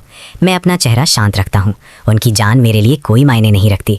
मैं बस ये चाहता हूँ कि वो और जोर लगाएं और मेडूसा की हेल्थ को ज़्यादा से ज़्यादा कम करें। उसके स्टैट्स सच में डरावने हैं। पूरी ताकत पर उससे भिड़ना मौत को बुलावा देना होगा। इंसानों के लगातार हमले फेल हो चुके हैं, पर मेडूसा के सिर ने सच में नुकसान उठाया है। आने वाले लंबे समय तक वो दोबारा इतनी कमज़ोर नहीं पड़ेगी और मेरा इन सभी इंसानों को मरने देने का कोई इरादा नहीं है। बचे हुए लोगों का अभी भी काम है। अब तक सिर्फ 9 इंसान बचे हैं। मैं हर सेकंड का इस्तेमाल सोचने में करता हूँ, दिमाग में तेज़ी से हर मुमकिन स्ट्रैटेजी बनाता हूँ। मेडूसा के सर का परसेप्शन स्टैट 8000 है। अचानक हमला करने का तो सवाल ही पैदा नहीं होता, पर आमने सामने की लड़ाई, यहाँ तक कि उसकी इस कमज़ोर हालत में भी जीतने का कोई मौका नहीं देती। आखिर में मैं अपने सारे अनलॉक पॉइंट्स कॉमेट स्ट्राइक में डालने का फैसला करता हूँ, ताकि एक आखिरी खतरनाक वार से उसकी हेल्थ पूरी तरह गिरा सकूं। उसके बाद मैं उसे एक लंबी लड़ाई में थका कर मार दूंगा। जीतने का यही एक रास्ता है। मैं अपने सारे बचे हुए अनलॉक पॉइंट्स लगा देता हूं। ये आर या पार का वक्त है। नौजवान नाइट के साथ अपनी लड़ाई, और तब से मैंने जो कुछ भी देखा है उससे मैं जानता हूं कि ये इंसान बिना किसी मौत के डर के लड़ते हैं। जब कोई रास्ता नहीं बचेगा तो वो एक आखिरी जानलेवा हमला जरूर करेंगे। जैसे ही मेरी सोच पूरी होती है, बचे हुए 9 इंसान एक दूसरे को सहारा देकर खड़े होते हैं और एक साथ दहाड़ते हैं। लाल रोशनी की 9 लकीरें उस खोखली गुफा में भर जाती हैं, अंधेरे को दिन के उजाले में बदल देती हैं। मैं समझ गया, मेरा वक्त आ गया है। मैं कैट गर्ल को इशारा करता हूँ, फिर आगे बढ़ता हूँ। अंधेरे का सहारा लेकर मेडूसा के सर के डिटेक्शन रेंज के बिल्कुल किनारे तक छिप कर जाता हूँ। मैदानी जंग में इंसान एक के बाद एक गिरते जाते हैं। जब सिर्फ 3 बचते हैं तो एक अपने शरीर से बाकियों को बचाता है। आखिरी 2 इंसान आखिरकार मेडूसा के सर के पास पहुँच जाते हैं। हवा में उछलते हैं और एक भाला और एक तलवार उसके नीचे के जबड़े में गहराई तक घुसा देते हैं। मेडूसा का सिर एक भयानक चीख मारता है क्योंकि उसका फिजिकल डिफेंस 0 हो चुका है। 2 कमजोर इंसानों का वो वार एक ही झटके में उसके 1000 से ज्यादा हेल्थ पॉइंट्स छीन लेता है। ठीक उसी समय कैट गर्ल अपने जानवर वाले रूप में मौका देखती है और एक चांदी की लकीर की तरह मेडूसा के सिर की तरफ तेजी से आगे बढ़ती है। पर मेडूसा के सिर के 8000 से ज्यादा परसेप्शन के आगे वो अब भी बहुत धीमी है। लगभग आधे सांपों के सिर एक पल में उसकी तरफ घूमते हैं, जैसे उन्हें पहले से ही पता था कि वो आ रही है। तो इस हमेशा दूसरे नंबर पर रहने वाले को लगता है कि वो आकर इनाम चुरा लेगी। बहुत खूब, मैं बहुत दिनों से तुम्हें खाना चाहती थी। उस पल मेडूसा का सिर यही सोचता है, पर उसे जिस बात का अंदाज़ा नहीं है वो इंसानों और कैट गर्ल के अलावा एक तीसरी मौजूदगी का है। वीक पॉइंट ब्रेक एक्टिवेट होते ही मेडूसा के सिर के पूरे शरीर पर कई चमकते हुए लाल निशान उभर आते हैं। ये उसके फिजिकल वीक पॉइंट्स हैं। इनमें से किसी पर भी सीधा वार करने का मतलब है सबसे ज़्यादा नुकसान। मैं काफ़ी देर से अपनी ताकत जमा कर रहा हूँ। मैं अपना ध्यान लगाता हूँ, एक कदम आगे बढ़ाता हूँ और ज़मीन फट पड़ती है। मेरे चारों ओर पत्थर के टुकड़े हवा में उड़ते हैं। मेरा पूरा शरीर एक टॉप के गोले में बदल जाता है। रास्ते में आने वाले हर पत्थर के खंभे को पिघलाकर लावा बना देता है। लेवल 5 पर कॉमेट स्ट्राइक सारे एट्रीब्यूट्स को 4 गुना ज्यादा स्किल पावर में बदल देती है। एक फुल चार्ज कॉमेट स्ट्राइक किसी की सोच से भी ज्यादा ताकत छोड़ता है। वो झुलसा देने वाली गर्मी और कुचल देने वाली ताकत उन सांपों को वहीं के वहीं मसल कर रख देती है। एक जोरदार धमाका होता है और मेडूसा का सर ऐसी भयानक चीख निकालता है जैसे एक ही वक्त पर हजारों आवाजें चीख रही हों। उस हमले से उसकी खोपड़ी का पिछला हिस्सा अंदर धंस जाता है और वो विशाल शरीर जिसने 400 सालों में एक कदम भी नहीं बढ़ाया था, हवा में 100 मीटर से ज्यादा दूर उछाल दिया जाता है और पत्थर की दीवार में बुरी तरह जा टकराता है। मेरे पास ठीक होने का समय नहीं है। मैं अपनी नजरें मेडूसा के सर पर गड़ा देता हूँ, जो दूर धूल के गुबार में हल्का सा दिख रहा है। और जब मुझे पैनल पर लाल रंग में 0 हेल्थ दिखती है, तभी मैं आखिरकार सांस छोड़ता हूँ। बचे हुए दोनों इंसान हैरानी से देखते हुए वहीं जम जाते हैं। उन्हें विश्वास नहीं होता कि अभी एक मॉन्स्टर ने उनकी जान बचाई है। हम बच गए। दूसरे फ्लोर का बॉस मरा गया। सही कहा, कैंग बोला। ऐसा लगता है जैसे 2 मॉन्स्टर्स ने एक दूसरे को मार डाला और हम जिंदा बच निकले। बड़ा और चौड़ा जबड़े वाला नाइट अपनी खुशी मुश्किल से रोक पाता है। तो अब हम क्या करें? जैंग, छोटा नाइट पूछता है। लुओ नाम का नाइट थूक निकलता है और उसकी आंखों की खुशी धीरे धीरे खून की प्यास में बदल जाती है। चाहे जो हो जाए, एक मॉन्स्टर तो मॉन्स्टर ही होता है। ये ड्रैगन मॉन्स्टर छोटा है, पर मैं इसके अंदर से निकलने वाली शक्ति को महसूस कर सकता हूँ। अगर इसको बड़ा होने दिया गया तो ये पूरी इंसानियत के लिए खतरा बन जाएगा। ये कहकर लो जमीन से एक टूटी हुई तलवार उठाता है और लंगड़ाता हुआ फ्लेजलिंग कैंडल ड्रैगन की तरफ बढ़ता है। हम इस नरक से जिंदा कभी बाहर नहीं निकल पाएंगे, पर मेड्यूसा के सिर और इस ड्रैगन दोनों को मारना, ये उन लोगों के लिए सबसे बड़ा तोहफा होगा जो हमारे बाद आएंगे। जैंग एक पल के लिए हिचकिचाता है, पर फिर भी जमीन से एक हथियार उठा लेता है। मैं उनकी एक एक बात सुनता हूँ। जिस थाली में खाना, उसी में छेद करना। कोई और कहावत इन इंसानों पर इससे बेहतर फिट नहीं बैठती, पर मुझे इससे फर्क नहीं पड़ता, क्योंकि ये हमेशा से मेरे प्लान का हिस्सा था। कॉमेट स्ट्राइक ने मेरी सारी ताकत निचोड़ ली है। इस हालत में वापस ठीक होने का सबसे तेज तरीका लेवल अप करना है। इंसान कमज़ोर होते हैं, पर उनमें एक्सपीरियंस पॉइंट्स कूट कूट कर भरे होते हैं। मैं वैसे भी अपनी रिकवरी के लिए उन्हें मारने वाला था। अगर उन्होंने शुक्रिया अदा किया होता तो शायद मुझे उन्हें मारने में अजीब लगता। उनका ये धोखा मेरे लिए बिल्कुल सही रहा। पर ठीक जैसे ही दोनों नाइट्स हमला करने आते हैं और मैं जवाबी हमले के लिए तैयार होता हूँ, उसी पत्थर की दीवार से एक कान फाड़ देने वाला धमाका होता है, जिसमें कुछ देर पहले मेडूसा का सर टकराया था। वो दीवार बाहर की तरफ फटती है और एक बड़ा सा सांप लुओ को बीच से काट देता है। मैं उस सांप को तुरंत पहचान लेता हूँ। ये मेडूसा के सर के सांपों वाले बालों में से एक है और उस पल मुझे कुछ समझ में आता है। इसीलिए मेडूसा के सर को मारने के बाद मेरे एक्सपीरियंस पॉइंट्स बिल्कुल नहीं बढ़े थे। हर तरफ से सांपों की फुफकार पास आने लगती है। इस डंजन में बनी मेरी सर्वाइवल इंस्टिंक्ट तुरंत जाग जाती है। मेरा एक ड्रैगन का पंजा सीधा उसकी छाती के आर पार हो जाता है। लेवल अप पूरा हो गया। मेरी हालत एक पल में वापस टॉप पर आ जाती है। ये क्या हो रहा है म्याओ? क्या मेडूसा का सर पहले ही नहीं मर गया था? ये सांप अभी तक जिंदा क्यों है? मेरे सर में एक ठंडक सी दौड़ जाती है। मुझे अभी कुछ समझ आया है। हमारे साथ खेल खेला गया है। वो इंसानी खोपड़ी जैसा आकार सिर्फ एक छलावा था। असली शरीर तो वो सैकड़ों सर्पेंट डीमंस हैं जो उसके बाल बनाते हैं। वो खोपड़ी तो बस एक केंद्र है, एक नोड जो उन्हें जोड़ती और फिर से पैदा करती है। इस वक्त सैकड़ों सर्पेंट डीमंस 2 हिस्सों में बट चुके हैं। आधे मेरी तरफ आते हैं और आधे कैटगर्ल के पीछे। वो इतनी बड़ी तादाद में हैं और किसी भी पल हर दिशा से हमला कर रहे हैं। और सबसे बुरी बात, वो सैकड़ों सर्पेंट डीमंस मिलकर एक ही बॉडी माने जाते हैं। उनमें से कुछ को मार देने से कोई फर्क नहीं पड़ता, पर एक रास्ता है। मैं आराम से एक सर्पेंट डीमन को चीर कर रख देता हूँ, फिर कैटगर्ल की तरफ देखता हूँ। उसकी फुर्ती के बावजूद वो सिर्फ 5 या 6 को ही काट पाई है। मैं जानता हूँ कि अगर ऐसा ही चलता रहा तो हम धीरे धीरे खत्म हो जाएंगे। मैं अपनी आंखों से कैटगर्ल को पास आने का इशारा करता हूँ। इस रूप में मेडूसा के सर की लड़ाई की ताकत बहुत ज़्यादा बढ़ गई है, पर खोपड़ी जैसा वो हिस्सा ना होने के कारण उसने अपना दोबारा बनने का पावर और मैजिक रेजिस्टेंस खो दिया है। बस एक बड़ा एरिया अटैक जो सारे सर्पेंट डीमंस को एक साथ ख़त्म कर दे। मेडूसा के सर को हमेशा के लिए मारने के लिए बस इतना ही काफ़ी है। और मेरे पास ठीक वही स्किल है, वॉइड ड्रैगन ब्रेथ। ये हर ड्रैगन का सबसे शक्तिशाली हमला है जो उसे पैदाइशी मिलता है, जो आसपास की हर चीज़ को बहुत ज़्यादा नुकसान पहुंचाता है। कॉमेट स्ट्राइक के साथ मिलकर ये मेरी सारी स्टैट्स, हेल्थ और माना को अटैक पावर में बदल देता है। बस इसकी एक खराबी ये है कि इसका इस्तेमाल मुझे मौत के किनारे लाकर खड़ा कर देता है। अगर मेरे पास कोई और रास्ता होता तो मैं इस हमले का इस्तेमाल कभी नहीं करता। कैटगर्ल अब मेरे पास आ चुकी है। जैसे ही वो मेरे पास आती है, मैं उसे अपने ड्रैगन पंजे से दूर ढकेल देता हूँ, क्योंकि मैं चारों तरफ से 200 से ज़्यादा सर्पेंट डीमन से घिरा हुआ था। मैं अपने पैर जमाता हूँ, एक जगह खड़ा होता हूँ और अपना जबड़ा खोलता हूँ। खुल गया। एक ही पल में नीली आग गुफा के हर कोने में फैल गई। 200 से ज़्यादा सर्पेंट डीमंस को समझने का मौका तक नहीं मिला। वो उस झुलसा देने वाली गर्मी में पूरी तरह समा गए। पर उन सांपों को जलते और बिखरते देखकर मुझे ज़रा भी सुकून नहीं मिला, क्योंकि जब गर्मी की वो लहर आखिरकार शांत हुई तब भी मुझे मेडूसा की मौत से कोई एक्सपीरियंस पॉइंट नहीं मिला। जैसे ही मैं बढ़ती हुई चौकन्नी नज़रों से अपने चारों तरफ देखता हूँ, पत्थर के फर्श से एक सुनहरा सर्पेंट डीमन बाहर निकलता है, अपने जबड़े पूरे खोले हुए, सीधे मेरे माथे के बीच में हमला करने के लिए। वो इतनी तेजी से हिला कि मैं मुश्किल से उसकी झलक देख पाया। मेरी इस हालत में एक सीधा वार मौत के बराबर होता, पर आखिरी पल में कैटगर्ल जो चट्टानों के पीछे थी अचानक आगे कूद पड़ी और अपने शरीर से मुझे बचा लिया। एक भयानक हड्डी टूटने की आवाज़ आई जब वो सुनहरे सांप ने कैटगर्ल के हाथ को बुरी तरह काट लिया, जिससे उसके पहले से ही कम हेल्थ पॉइंट्स सिंगल डिजिट में गिर गए। दर्द को सहते हुए कैटगर्ल ने अपनी आखिरी बची हुई ताकत लगाकर उस सांप को 3 या 4 टुकड़ों में फाड़ दिया और हवा में उछाल दिया। मैंने ट्रूथ को एक्टिवेट करके देखा और हैरान रह गया कि ये मेडूसा के सर का कोर बीस्ट था। इससे भी ज्यादा हैरानी की बात ये थी कि मुझे इस कमकल बिल्ली ने बचाया था। मैं उसके टूटे हुए हाथ को देखता रहा, सच में परेशान होकर।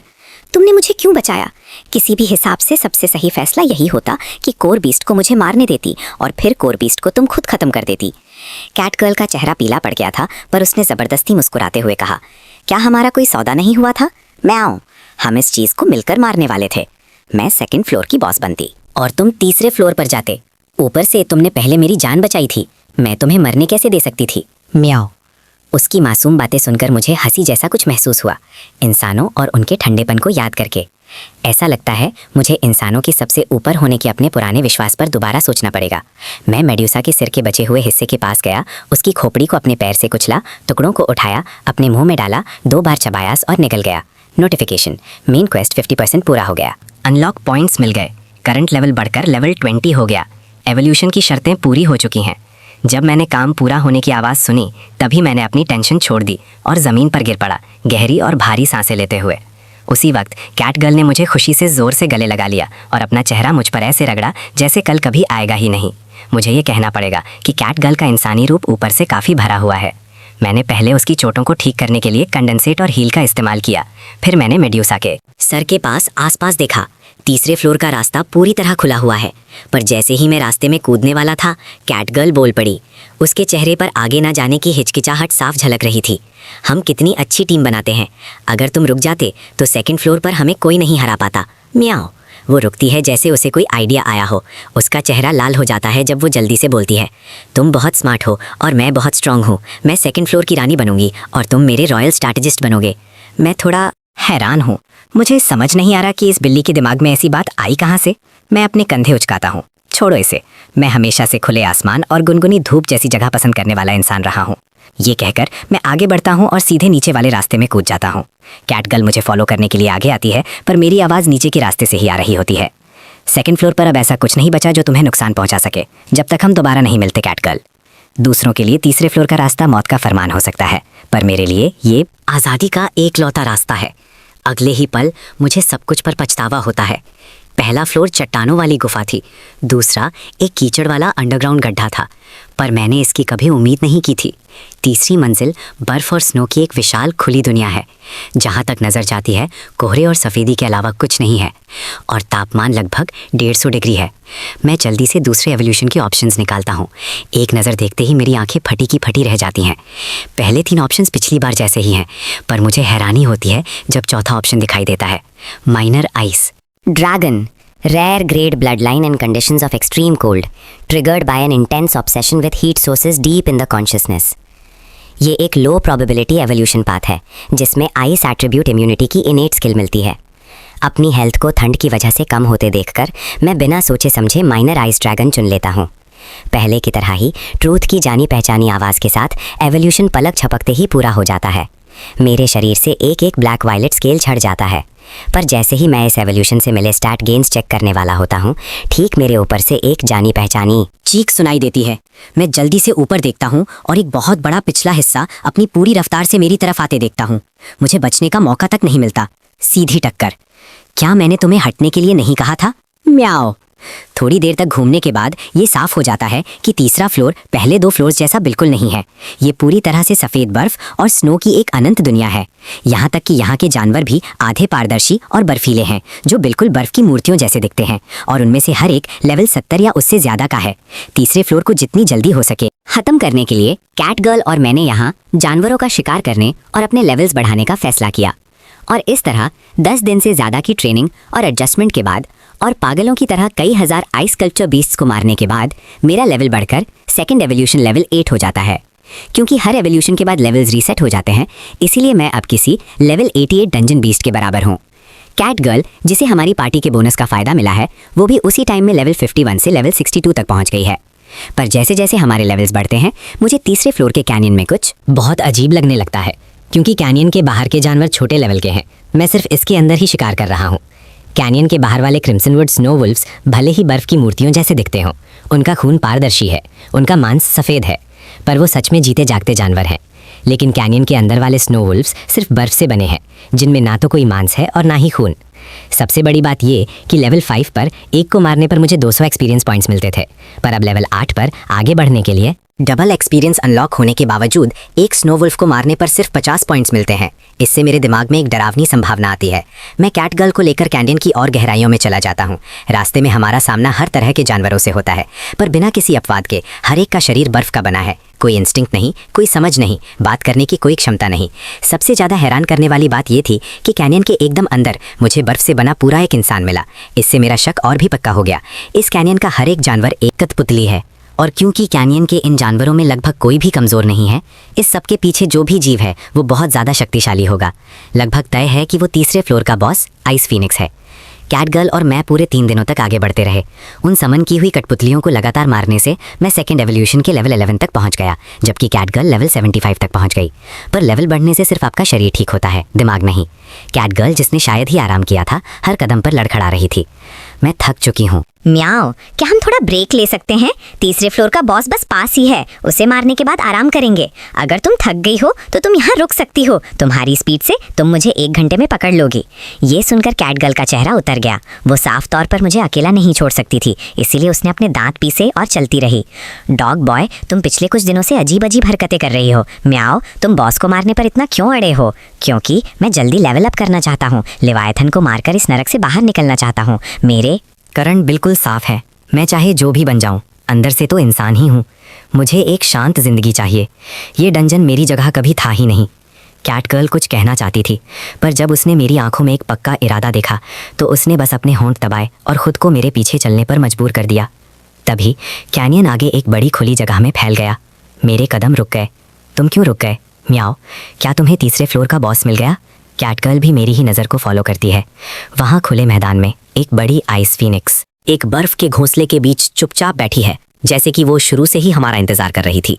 Target ice phoenix, level 176, type rare near superior beast. Breeding value बहुत ज़्यादा है। ये पहली बार है जब मैंने किसी बीस्ट के 6 डायमेंशनल पैनल में 4 या 5 डिजिट के स्टैट्स देखे हैं। ये विश्वास करना मुश्किल है कि ये सिर्फ तीसरे फ्लोर का बॉस है, पर इन नंबर्स का अकेले कोई मतलब नहीं है। स्किल का इस्तेमाल, निशाना और तेज इंस्टिंक्ट्स यही तय करते हैं कि कौन जीतेगा और कौन मरेगा। मैं आगे बढ़ा। मुझे हैरानी तब हुई जब आइस फीनिक्स ने पहले बोला, तुम मेरी शांति भंग करने क्यों आए हो? क्योंकि वो बात करने को तैयार है, इसलिए मैं जवाब देता हूँ। चौथे फ्लोर का रास्ता तुम्हारे घोंसले के ठीक नीचे है ना? हम चौथे फ्लोर पर जा रहे हैं। अगर तुम रास्ते से हट जाओ तो आज हम में से किसी को भी मरने की जरूरत नहीं पड़ेगी। आइस फीनिक्स अपने क्रिस्टल जैसी साफ आंखें घुमाती है और काफी देर चुप रहने के बाद बोलती है, मैं सिर्फ यहाँ अपने बच्चे के साथ अनंत काल के आखिरी पल तक रहना चाहती हूँ। तुम्हें मेरी शांति भंग क्यों करनी है? मैंने उसके नीचे देखा। वहाँ एक छोटी आइस फीनिक्स थी जो सिर्फ हड्डियों का ढांचा लग रही थी। क्या ये तुम्हारा बच्चा है? आइस फीनिक्स ने कोई जवाब नहीं दिया। उसने बस उस छोटे से कंकाल को बेहद प्यार से देखा, जैसे कि उसका बच्चा अभी भी जिंदा हो। मेरे पास इन सब के लिए वक्त नहीं था और ना ही उसके हालात में मुझे कोई दिलचस्पी थी। मैंने अपना पैतरा बदला और लड़ने के लिए तैयार हो गया। कैट गर्ल ये सब देख रही थी और आइस फीनिक्स से लड़ने से हिचकिचा रही थी। किसी सहानुभूति या उत्सुकता की वजह से नहीं, बल्कि सिर्फ इसलिए क्योंकि उसे नहीं लगता था कि हम जीत सकते हैं। पर इस वक्त मुझे इन सब से कोई फर्क नहीं पड़ता। तुम्हारे और तुम्हारे बच्चे के बीच जो कुछ भी हुआ हो, मुझे बस चौथे फ्लोर पर पहुंचना है। ये सुनकर आइस फीनिक्स ने अपना सर उठाया और मेरी तरफ कुछ इस तरह से देखा जैसे उसमें थोड़ी गर्माहट हो, और उसने अपनी ना समझ आने वाली बातों को जारी रखा। मैं देख रही हूँ कि तुम भी मेरे प्यारे बच्चे के खेलने के साथी बनना चाहते हो। मेरे सब्र का बांध टूट गया। मैंने बात करना बंद कर दिया। पल्स की शक्ति का सहारा लेकर मैं एक ब्लू ग्रीन कैनन बॉल बन गया और अपनी पूरी ताकत से आइस फीनिक्स से जा टकराया। मैंने अपने जबड़े पूरे खोले और लगातार 3 बार ड्रैगन ब्रेथ पल्स फायर की। कैट गर्ल ने लगातार अपने चारों पैर घुमाए और एक साथ दर्जनों विंड ब्लेड्स फायर किए। हमारे हमले आइस फीनिक्स पर किसी तूफान की तरह बरसे, जिससे उसकी हेल्थ 1/5 तक गिर गई। पर मुझे इससे खुशी नहीं हुई, बल्कि डर लगने लगा, क्योंकि जब से लड़ाई शुरू हुई थी तब से आइस फीनिक्स ने जवाबी हमला नहीं किया। वो अपनी जगह से हिली तक नहीं, एक खंबे की तरह वहीं खड़ी रही, पूरी तरह से अडिग, चाहे हम उस पर कोई भी हमला क्यों ना करें। मेरे अंदर की कॉम्बैट इंस्टिंक्ट्स मुझे रोक रही थीं। लेकिन ठीक उसी समय जब मैं वॉइड ड्रैगन ब्रेथ का आखिरी ब्लास्ट फायर करने वाला था, कैनियन की दीवारों की दरारों से अचानक दर्जनों आइस पीस निकल आते हैं। उसी पल आइस फीनिक्स, जो अब तक एक पहाड़ की तरह शांत थी, आखिरकार हिली। उसने अपने पंख पूरे फैला दिए। जो आइस पीस उसकी तरफ आ रहे थे वो बिखरने लगे, जैसे एक एक करके पिघल रहे हों, और फिर बर्फीले पानी में घुल गए, जो सीधा आइस फीनिक्स के शरीर में जा रहा था, जिससे उसकी खाली होने वाली हेल्थ बार एक झटके में फिर से पूरी हो गई। मेरा दिल बैठ गया। ऐसा लग रहा था जैसे आइस फीनिक्स का खेल खत्म हो गया था। उसने अपने पंखों को पूरी ताकत से फड़फड़ाया, जिससे एक ऐसा भयानक तूफान उठा जिसका अंदाजा भी नहीं लगाया जा सकता था। बर्फ मेरे हाथ पैरों की उंगलियों से शुरू होकर पूरे शरीर में फैलने लगी, और एक ही सांस में मेरा पूरा धड़ बर्फ में जम गया। मेरे शरीर से होश जल्दी से खत्म होने लगा। होश खोने से पहले मुझे बस एक आवाज़ सुनाई दी, डॉग बॉय भागो, तुम्हारी कैलकुलेशन गलत थी, हम इसके बराबर के नहीं हैं। उसके बाद सब कुछ अंधेरा हो गया। जब मुझे होश आया, मुझे नहीं पता कितना वक्त गुजर चुका था। मैंने अपनी आंखें खोली और देखा कि मैं अब उस कैनियन में नहीं हूँ। मेरे सामने एक बूढ़े हिरन जैसा कुछ दिखने वाला जीव मुझे देखकर प्यार से मुस्कुरा रहा था। तुम उठ गए? बर्फीले मैदान में अचानक एक तेज डरावनी चीख गूंजी। 1 मिनट बाद मैं जमीन पर लेटा था। मेरा दिल अभी भी जोर से धड़क रहा था। मैं हाफ रहा था। मैंने वापस आसमान की तरफ देखा। अभी भी इस बात पर यकीन नहीं कर पा रहा था कि इस विशाल अजीब से जानवर ने मुझे बेहोशी में नहीं खाया। सिर्फ यही नहीं, उसने अपने भारी शरीर से मुझे ढक लिया और पूरे 1 दिन और रात तक इंतजार किया, जब तक मैं खुद नहीं जाग गया। इस डंजन में कुछ अच्छे जीव भी हैं, जो मेरे सारे पुराने विश्वास को तोड़ देता है। तो क्या आपने मुझे बचाया? मैंने ध्यान से पूछा। गंजे सर वाला जानवर सच में हैरान लग रहा था। तुम बात कर सकते हो? मतलब टेलीपैथी से? मैंने थोड़ा अजीब महसूस करते हुए हाँ में सर हिलाया। क्या मैंने अभी जोर से नहीं बोला? गंजा सर एक तरफ घूमता है। मुझे माफ़ करना, मैं इतने लंबे समय से जिंदा हूँ कि मेरी याददाश्त थोड़ी कमज़ोर हो गई है। पर जिसने तुम्हें बचाया वो मैं नहीं था, वो तुम्हारी दोस्त थी। मैं उस पर पल के झपकता हूँ। वो तुम्हारी मोंगूस। तुम मोंगूस को कैसे भूल सकते हो?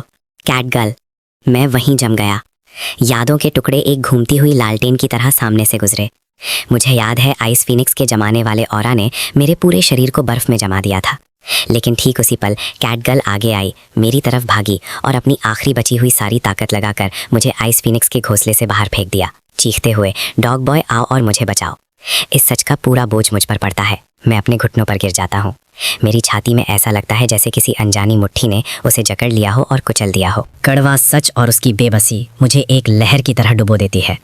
अगर मैं थोड़ा सा भी और एहतियात बरतता तो ये सब नहीं होता। अगर कैटगर्ल ना होती तो आइस फीनिक्स के हाथों मरने वाला मैं होता। तुम्हारी उस बिल्ली ने तुम्हें आइस वैली के किनारे पर फेंका था और मैं वहीं से गुजर रहा था। सच कहूँ तो तुम्हारे जैसा ताकतवर जानवर तीसरे फ्लोर पर बहुत समय बाद आया है, तो मैंने सोचा क्यों ना तुम्हें अंदर ले आऊं। जब मैं ताक वैली वामैला था तब मेरा भी एक ऐसा ही दोस्त था, पर तुम इतने दुखी नहीं लग रहे हो। क्या वो बिल्ली तुम्हारी दोस्त नहीं है? बूढ़ा जानवर हैरानी से अपना सिर टेढ़ा करता है। वो एक बेवकूफ़ बिल्ली है।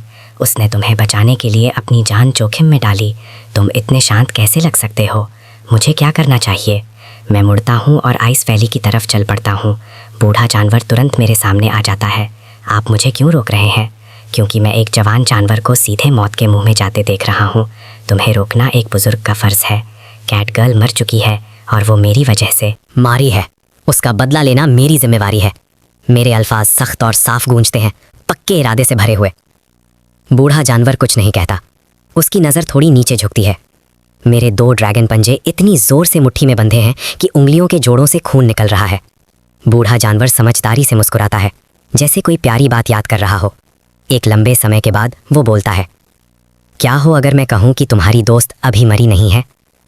वो शब्द मुझे एक उम्मीद की तरह लगते हैं। मैं तेज़ी से मुड़ता हूँ और देखता हूँ कि बूढ़ा जानवर मुझे एक गर्म जोशी भरी मुस्कान के साथ देख रहा है। ये झूठ नहीं लगता, आइस फीनिक्स की कठपुतलियां हैरत अंगेज हद तक असली लगती हैं। ऐसा इसलिए है क्योंकि उसका बुलाने का तरीका एक दुर्लभ कला है जिसे बोन फ्लैश सब्स्टिट्यूशन कहते हैं। प्राचीन काल से अब तक शायद ही 10 से कम जीवों के पास ये स्किल रही हो। ये अस्तित्व में सबसे दुर्लभ क्षमताओं में से एक है। आमतौर पर बुलाए गए जीव असली वालों से कमज़ोर होते हैं, पर बोन फ्लैश सब्स्टिट्यूशन ऐसे जीव पैदा कर सकता है जो असली वालों के बराबर या उससे भी ज़्यादा ताकतवर हों, क्योंकि ये नकल नहीं करता, ये कब्जा करता है। ये एक जीव पकड़ता है और उसे मार देता है, पर आत्मा को बचा कर रखता है, दिमाग निकाल लेता है और बर्फ से शरीर को फिर से बनाता है। ये बुलाना कम, कठपुतली बनाना ज़्यादा है। यही वजह है कि उसकी बुलाई गई कठपुतलियों को मारने से अभी भी एक्सपीरियंस पॉइंट्स मिलते हैं। आइस वैली में तुम्हें जितने भी जानवर मिले हैं बिना किसी शर्त के, वो सब आइस फीनिक्स की कठपुतलियां हैं। तीसरा फ्लोर बहुत समय से पूरी तरह आइस फीनिक्स के कब्जे में है। कुछ कमज़ोर और भटके हुए जानवरों को छोड़कर जिस किसी के पास थोड़ी सी भी ताकत है उसे आइस फीनिक्स की कठपुतली बना दिया गया है। ये राज इतना बड़ा है कि इस पर यकीन करना मुश्किल है। पर इन सबका कैटगर्ल के जिंदा होने से क्या ताल्लुक है? मैं उलझन में पूछता हूँ। बूढ़ा जानवर आगे कहता है, बोन फ्लैश सब्स्टिट्यूशन ताकतवर तो है, पर इसकी कमज़ोरी ये है कि ये बहुत धीरे काम करता है। ये बर्फ़ के गुणों का इस्तेमाल करके शिकार के शरीर को सेल्यूलर लेवल पर थोड़ा थोड़ा करके बदलता है, तभी पूरी आत्मा को सही सलामत रखा जा सकता है। उस बिल्ली के स्टार्ट्स को देखते हुए इस प्रोसेस में लगभग 2 हफ्ते लगेंगे। 2 हफ्ते के अंदर आइस फीनिक्स को मार दो और उस बिल्ली को हीलिंग मैजिक से वापस लाया जा सकता है। 2 हफ्ते, एक ही पल में मेरे अंदर उम्मीद जाग जाती है। मेरे हीलर की मौत ने मुझे पहले ही एक बहुत बड़ा झटका दिया था। अगर कैटगर्ल भी मर जाती तो ये पछतावा मुझे जिंदगी भर सताता। ये खबर मुझे पूरे एड्रेनलिन के शॉट जैसी लगती है। अगर कैटगर्ल का पकड़ा जाना मेरी बेवकूफ़ी थी तो उसे बचाना मेरी जिम्मेदारी है। शुक्रिया एल्डर, मैं जानता हूँ मुझे क्या करना है। बूढ़ा जानवर जोर से हंसता है। मैं शायद कुछ ज़्यादा ही लंबा जी लिया हूँ। एक जवान कैंडल ड्रैगन पप से मिलना बहुत दुर्लभ है, तो मैंने तुम्हारी मदद की, ज़्यादातर सिर्फ इसीलिए ताकि मेरे पास कुछ करने को हो, जिसने मुझे पूरी तरह से रोक दिया। अभी मुझे एक माइनर आइस ड्रैगन के रूप में दिखना चाहिए। कैंडल ड्रैगन की ब्लड लाइन 2 एवोल्यूशंस के नीचे दब गई थी। इस बूढ़े जानवर ने इसे कैसे पहचान लिया? फिर मुझे एक और बात गलत लगती है। इस जानवर ने अभी कहा था कि तीसरे फ्लोर पर उन भटके हुए जानवरों के अलावा सब कुछ आइस फीनिक्स की कठपुतली बन चुका है। पर इतना विशाल जानवर किसी भी तरह से कोई आम भटका हुआ जानवर नहीं हो सकता, तो ये आइस फीनिक्स की पकड़ से कैसे बचा? बूढ़े जानवर की आंखों में एक शरारती चमक आती है, जैसे उसने मेरा दिमाग पढ़ लिया हो। क्या तुम्हारे पास भी ट्रूथ नाम की दुर्लभ स्किल नहीं है? वो सच में एक बहुत ताकतवर क्षमता है। प्राचीन काल से लेकर अब तक तुम्हारे अलावा मैंने सिर्फ एक भगवान को इसके साथ देखा है। तुम अभी ट्रूथ का इस्तेमाल क्यों नहीं करते और खुद पता लगा लो। मैं हैरानी से भर गया हूँ। मैंने कभी नहीं सोचा था कि इसे मेरी ट्रूथ स्किल के बारे में भी पता होगा। तो मेरी गुस्ताखी माफ़ करे एल्डर। मैं खुद को संभालता हूँ, अपना सिर आता हूँ और इस विशाल अजीब जानवर पर ट्रूथ एक्टिवेट करता हूँ। जैसे ही डेटा साफ होता है, मेरी आंखों के सामने अंधेरा छा जाता है। मेरे पैर जवाब दे जाते हैं और मैं सीधा ज़मीन पर गिर जाता हूँ, क्योंकि मेरे सामने ये अजीब सा दिखने वाला जानवर एक सुप्रीम डिवाइन बीस्ट है, जिसका लेवल लेवायथन से भी ज़्यादा है। Target Babylon, level 413, type supreme divine beast. आप आखिर हैं कौन? मेरी आवाज़ बेकाबू होकर कांपती है। पर बेबीलोन सिर्फ मुस्कुराता है और कुछ नहीं कहता। वो गहरे नीले आसमान की तरफ देखता है, होठों पर एक शांत मुस्कान लिए, जैसे बहुत पहले की कोई खूबसूरत बात याद कर रहा हो। एक लंबी शांति के बाद वो धीरे से कहता है, एक वक्त था जब मैं 1 मिलियन राक्षस देवताओं से लड़ा था। अपनी उंगलियों के एक इशारे से मैंने सुबह को शाम से अलग कर दिया था। अब मैं अकेला चलता हूँ, संतुष्ट और अभी भी खुश हूँ कि लोग मुझे भूल गए। पता चलता है जब देवताओं ने पहली बार डंजन बनाया था तो उन्होंने इसे डुअल बॉस स्ट्रक्चर के साथ डिज़ाइन किया था। पर समय के साथ जैसे जैसे बेबीलोन लड़ाई और उसके सभी मामलों से थक गया और जैसे जैसे उम्र बढ़ने लगी, वो तीसरे फ्लोर पर चला गया जो उन सब में सबसे ज़्यादा रहने लायक था, और बहुत ज़्यादा ताकतवर लेवायथन को अकेले डंजन पर राज करने के लिए छोड़ दिया। उसके छोटे से परिचय के बाद मैं सिर्फ एक निराश मुस्कान ही दे पाता हूँ। इस डंजन के मुश्किल से आधे रास्ते पर ही मैं दोनों फाइनल बॉसेस के आमने सामने आ गया हूँ। ये किस्मत है या नहीं मैं सच में नहीं कह सकता, पर कम से कम लिवियाथन के विपरीत बेबीलोन से बात की जा सकती है और उसमें कोई दुश्मनी नहीं है। एल्डर, क्या मैं सच में आइस फीनिक्स को हराकर कैटगर्ल को बचा सकता हूँ? बेबीलोन तुरंत जवाब नहीं देता। उसे और लिवियाथन को डंजन के फाइनल बॉसेस के रूप में एक साथ रखने की वजह बिल्कुल साफ है। लिवियाथन ताकत का प्रतीक है और बेबीलोन बुद्धिमानी का। वो एक पल के लिए सोचता है, फिर वही सवाल मुझ पर वापस डालता है। ये डंजन है, तुमने अब तक जितने भी जानवरों को मारा है, क्या उनमें से एक भी ऐसा था जो तुम्हारे लेवल से बड़ा नहीं था? बेबीलोन की शांत नज़र मेरे पूरे शरीर में एक थुरथुरी पैदा कर देती है। ये सिर्फ मेहरबानी नहीं है, ये एक सच्चे ज्ञानी द्वारा एक सवाल में समेटे गए 1000 शब्द हैं। मैं एक ही पल में उसकी बात का वजन समझ जाता हूँ। चाहे बेबीलोन दुनियादारी से कितना भी दूर हो, वो आखिरकार एक डंजन बॉस ही है और आइस फीनिक्स भी वही है। उसका मुझे बचाना डंजन के काबिल जानवर के लिए तारीफ के रूप में देखा जा सकता है, पर एक फाइनल बॉस होने के नाते बेबीलोन मुझे कभी नहीं सिखाएगा कि दूसरे बॉस को कैसे मारना है। मैं एक लंबे वक्त तक सोचने के लिए अपना सिर झुकाता हूँ, फिर खड़ा होता हूँ। शुक्रिया एल्डर, मैं समझ गया। मैं मुड़ता हूँ और आइस वैली की दिशा में चल पड़ता हूँ। 2 हफ्ते नहीं, 10 दिन। 2 हफ्ते बहुत कम वक्त है। कैटगर्ल शायद इतनी देर तक जिंदा ना रह पाए। 10 दिन, मैं खुद को बस इतना ही वक्त दे रहा हूँ। वो वक्त निकाल दो जब मैं बेहोश था और मेरे पास 9 दिन बचे हैं और इसमें से एक पल भी बर्बाद नहीं होगा। मैं आइस वैली के द्वार पर खड़ा हूँ, 10 किलो से ज़्यादा वजन का बर्फ का एक टुकड़ा उठाता हूँ और फिर अपनी पूरी ताकत लगाता हूँ। इसे पल्स के साथ मिलाता हूँ और पूरी ताकत से वैली में फेंकता हूँ। फेंकने की ताकत उस बर्फ को टॉप के गोले जैसी तबाह करने वाली ताकत दे देती है। ये 1 किलोमीटर से भी ज़्यादा दूर बर्फ की दीवार से टकराती है एक जोरदार धमाके के साथ, और आवाज़ का वो धमाका पल भर में दीवार से चिपकी आइस बोन काइट्स को गुस्सा दिला देता है। देखते ही देखते 2 से 3 हज़ार आइस बोन काइट्स जो वैली के द्वार के पास छुपी हुई थीं, एक साथ हवा में उड़ जाती हैं। पर उस बेहिसाब झुंड को देखकर मैं सिर्फ मुस्कुराता हूँ। बात यह है, आइस फीनिक्स अपनी खुद की बर्फ की कठपुतलियों को निगलकर अपनी हेल्थ वापस ला सकती है। जब तक आइस वैली में बर्फ की कठपुतलियां रहेंगी, आइस फीनिक्स को मारना लगभग नामुमकिन है, और आइस वैली का हर जानवर एक बर्फ की कठपुतली बन चुका है। तो क्यों ना खुद को ताकतवर बनाते हुए उसकी इस ताकत को खत्म कर दिया जाए। आइस वैली में दोबारा जाने से पहले मैं 40 अनलॉक पॉइंट्स खर्च करके इंटेंसिफाइड ग्रोथ को लेवल 2 तक अपग्रेड करता हूँ। ये स्किल आराम की हालत में हर मिनट 2 एक्सपीरियंस पॉइंट्स बनाती है और मारने से मिलने वाले सारे एक्सपीरियंस को 4 गुना कर देती है। मैं अपने पैतरे में आता हूँ और आइस बोन काइट से भरे आसमान की तरफ एक ड्रैगन पंजा मोड़ता हूँ। आइस वैली को खत्म करने के लिए 9 दिन और तुम पहला बैच हो, और ऐसे ही 6 दिन गुजर जाते हैं। आखिरी प्योर ब्रेड कॉट्टो बीस्ट कठपुतली के गिरने के साथ ही मेरा शरीर थक जाता है और मैं जमीन पर गिर पड़ता हूँ। नोटिफिकेशन, और प्योर ब्रेड कॉट्टो बीस्ट पूरी तरह खत्म करने का 20 अनलॉक पॉइंट्स का बोनस मिल गया। कुल अनलॉक पॉइंट्स 416, लेवल बढ़कर लेवल 16 हो गया। ये 11वीं प्रजाति है आइस बोन बीस्ट कठपुतली की, जिसे मैंने पूरी तरह खत्म कर दिया है। 6 दिन। मैंने खुद को इतनी बार आखिरी हद तक पुश किया है कि मैं गिन भी नहीं सकता। मेरे अभी के लेवल पर यहाँ तक कि बची हुई आखिरी 2 प्रजातियों को खत्म करने से भी मेरा एक लेवल नहीं बढ़ेगा, पर मुझे ये करना ही होगा। ना सिर्फ आइस फीनिक्स की अमर होने की ताकत को हमेशा के लिए छीन लेने के लिए, बल्कि इससे भी ज़्यादा ज़रूरी है 90% और अनलॉक पॉइंट्स इकट्ठा करने के लिए। जीत पक्की करने के लिए 2 ऐसी स्किल्स हैं जिन्हें मुझे हर हाल में अनलॉक करना ही होगा। इस बीच आइस वैली की गहराइयों में आइस फीनिक्स बर्फ के एक अंडे के अंदर जमी हुई एक परछाई को घूरती है, पूरी तरह से उलझन में। 10 दिन गुजर चुके हैं। कायदे से देखा जाए तो सिर्फ लेवल 75 के एक जानवर को अब तक पूरी तरह पिघल जाना चाहिए था। फिर भी कैट गर्ल जो अंदर जमी हुई है, उसकी चमड़ी मुश्किल से 20% खराब हुई है। उसका बाकी शरीर लगभग पूरी तरह ठीक है। आइस फीनिक्स ये महसूस कर सकती है कि ये बिल्ली गहरी बेहोशी में होने के बावजूद अपने दिमाग के सबसे गहरे हिस्से में कुछ बहुत शक्तिशाली छिपाए हुए है। एक भयंकर ना हिलने वाला एहसास। वो एहसास उसके शरीर की जान को जमने से बचा रहा है। यही वजह है कि बोन फ्लैश सब्स्टिट्यूशन इतनी धीमी गति से आगे बढ़ रहा है। पर सबसे मजबूत इरादा भी आखिरकार टूट ही जाता है। अभी आइस फीनिक्स की आंखों में जो भरा है वो बेसब्री नहीं है, बल्कि कुछ नर्म और अपना बनाने की चाहत है, क्योंकि उसके लिए ये सबसे बेहतरीन कठपुतली है जिसकी कल्पना की जा सकती है। पर तभी एक आवाज आइस नेस्ट की शांति को तोड़ देती है। आइस फीनिक्स सर से पूंछ तक हिल जाती है, अपना सिर उठाती है और उस ड्रैगन टाइप जानवर को हैरानी से देखती है जो अब उसके सामने खड़ा है। तुमने मेरी ताकत को अपनी आंखों से देखा है, फिर भी तुमने वापस आने की हिम्मत कैसे की? सिर्फ 9 दिनों में मेरे अंदर से निकलने वाली मारने की चाहत 10 गुना से ज्यादा बढ़ गई है।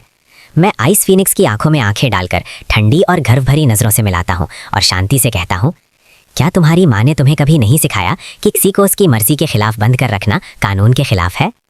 इस बार आइस फीनिक्स की पहले जैसी नफरत का कोई निशान नहीं है। ये सच में मुझे एक खतरे के रूप में देख रही है। 9 दिन पहले आइस फीनिक्स ये देखकर हैरान रह गई थी कि तीसरे फ्लोर पर अभी भी इतना ताकतवर जानवर घूम रहा है, पर उसकी नज़रों में ये अभी भी कोई ऐसा दुश्मन नहीं था जिसे सीरियसली लिया जाए। ज़्यादा से ज़्यादा किसी आम कमज़ोर से बस थोड़ा सा ताकतवर। पर सिर्फ 9 दिनों में अब वो इस छोटे से जीव में देखती है एक ऐसा बदलाव जो सब कुछ पलट कर रख देता है। ये नहीं कहा जा सकता कि कैटगर्ल कब तक और टिक पाएगी। मैं और बातें करके वक्त बर्बाद नहीं करता। मैं एक कदम आगे बढ़ाता हूँ, एक बिजली की लकीर बनता हूँ जो सीधा आइस फीनिक्स के चेहरे का निशाना लगाती है और बिना किसी रहम के उसके चेहरे पर एक लात मारता हूँ। टक्कर से एक घूमती हुई ताकत पैदा होती है जो जमीन को किसी ब्लेड की तरह चीर देती है। आइस फीनिक्स अपने झटके से बाहर आती है और गुस्से से फट पड़ती है। उसकी आंखें मुझ पर टिक जाती हैं और वो जमाने वाली सांस का एक झोंका छोड़ती है। पर जैसे ही सांस उसके मुंह से बाहर आती है, आइस फीनिक्स ये देखकर हैरान रह जाती है कि वो छोटा ड्रैगन जो उसके ठीक चेहरे के सामने था वो गायब हो गया है, जैसे उसने टेलीपोर्ट किया हो। यहाँ ऊपर, पागल कहीं की, मेरी आवाज ठीक ऊपर से आती है। आइस फीनिक्स अपना सर तेजी से ऊपर करती है और देखती है कि किसी तरह मैं हवा में लगभग 1 किलोमीटर की ऊंचाई पर उछल गया हूँ। मेरे जबड़े में एक वॉइड ड्रैगन ब्रेथ बन रही है जो इतनी झुलसा देने वाली गर्म है कि उसके आसपास की जगह भी मुड़ रही है। पिछली बार जब उसने वॉइड ड्रैगन ब्रेथ के 4 झोंके झेले थे, आइस फीनिक्स पूरी तरह से अपने अमर होने पर निर्भर थी और हमारे पूरी ताकत से किए गए हमले को किसी जोकर के खेल की तरह देख रही थी। हमें बिल्कुल भी सीरियसली नहीं ले रही थी। पर इस बार बात अलग है। एक ऐसी इंस्टिंक्ट जो 1000 साल से ज्यादा समय से शांत थी चीख उठती है। अगर ये इस बार भी वैसे ही झेलती है तो जिंदा बचने के बाद भी लड़ने के लायक नहीं रहेगी।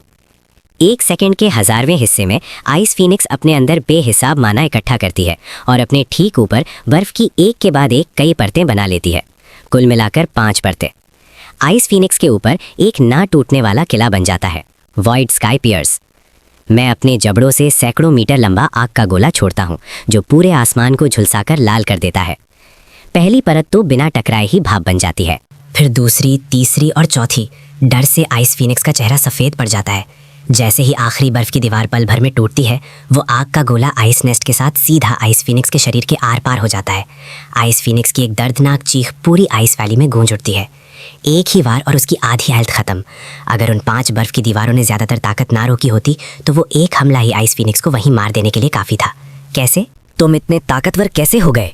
जमीन पर दर्द से तड़पती आइस फीनिक्स को देखकर मैं पूरी तरह चौकन्ना रहता हूँ और अपनी आखिरी सांस तक लड़ने वाला पैतरा लेता हूँ।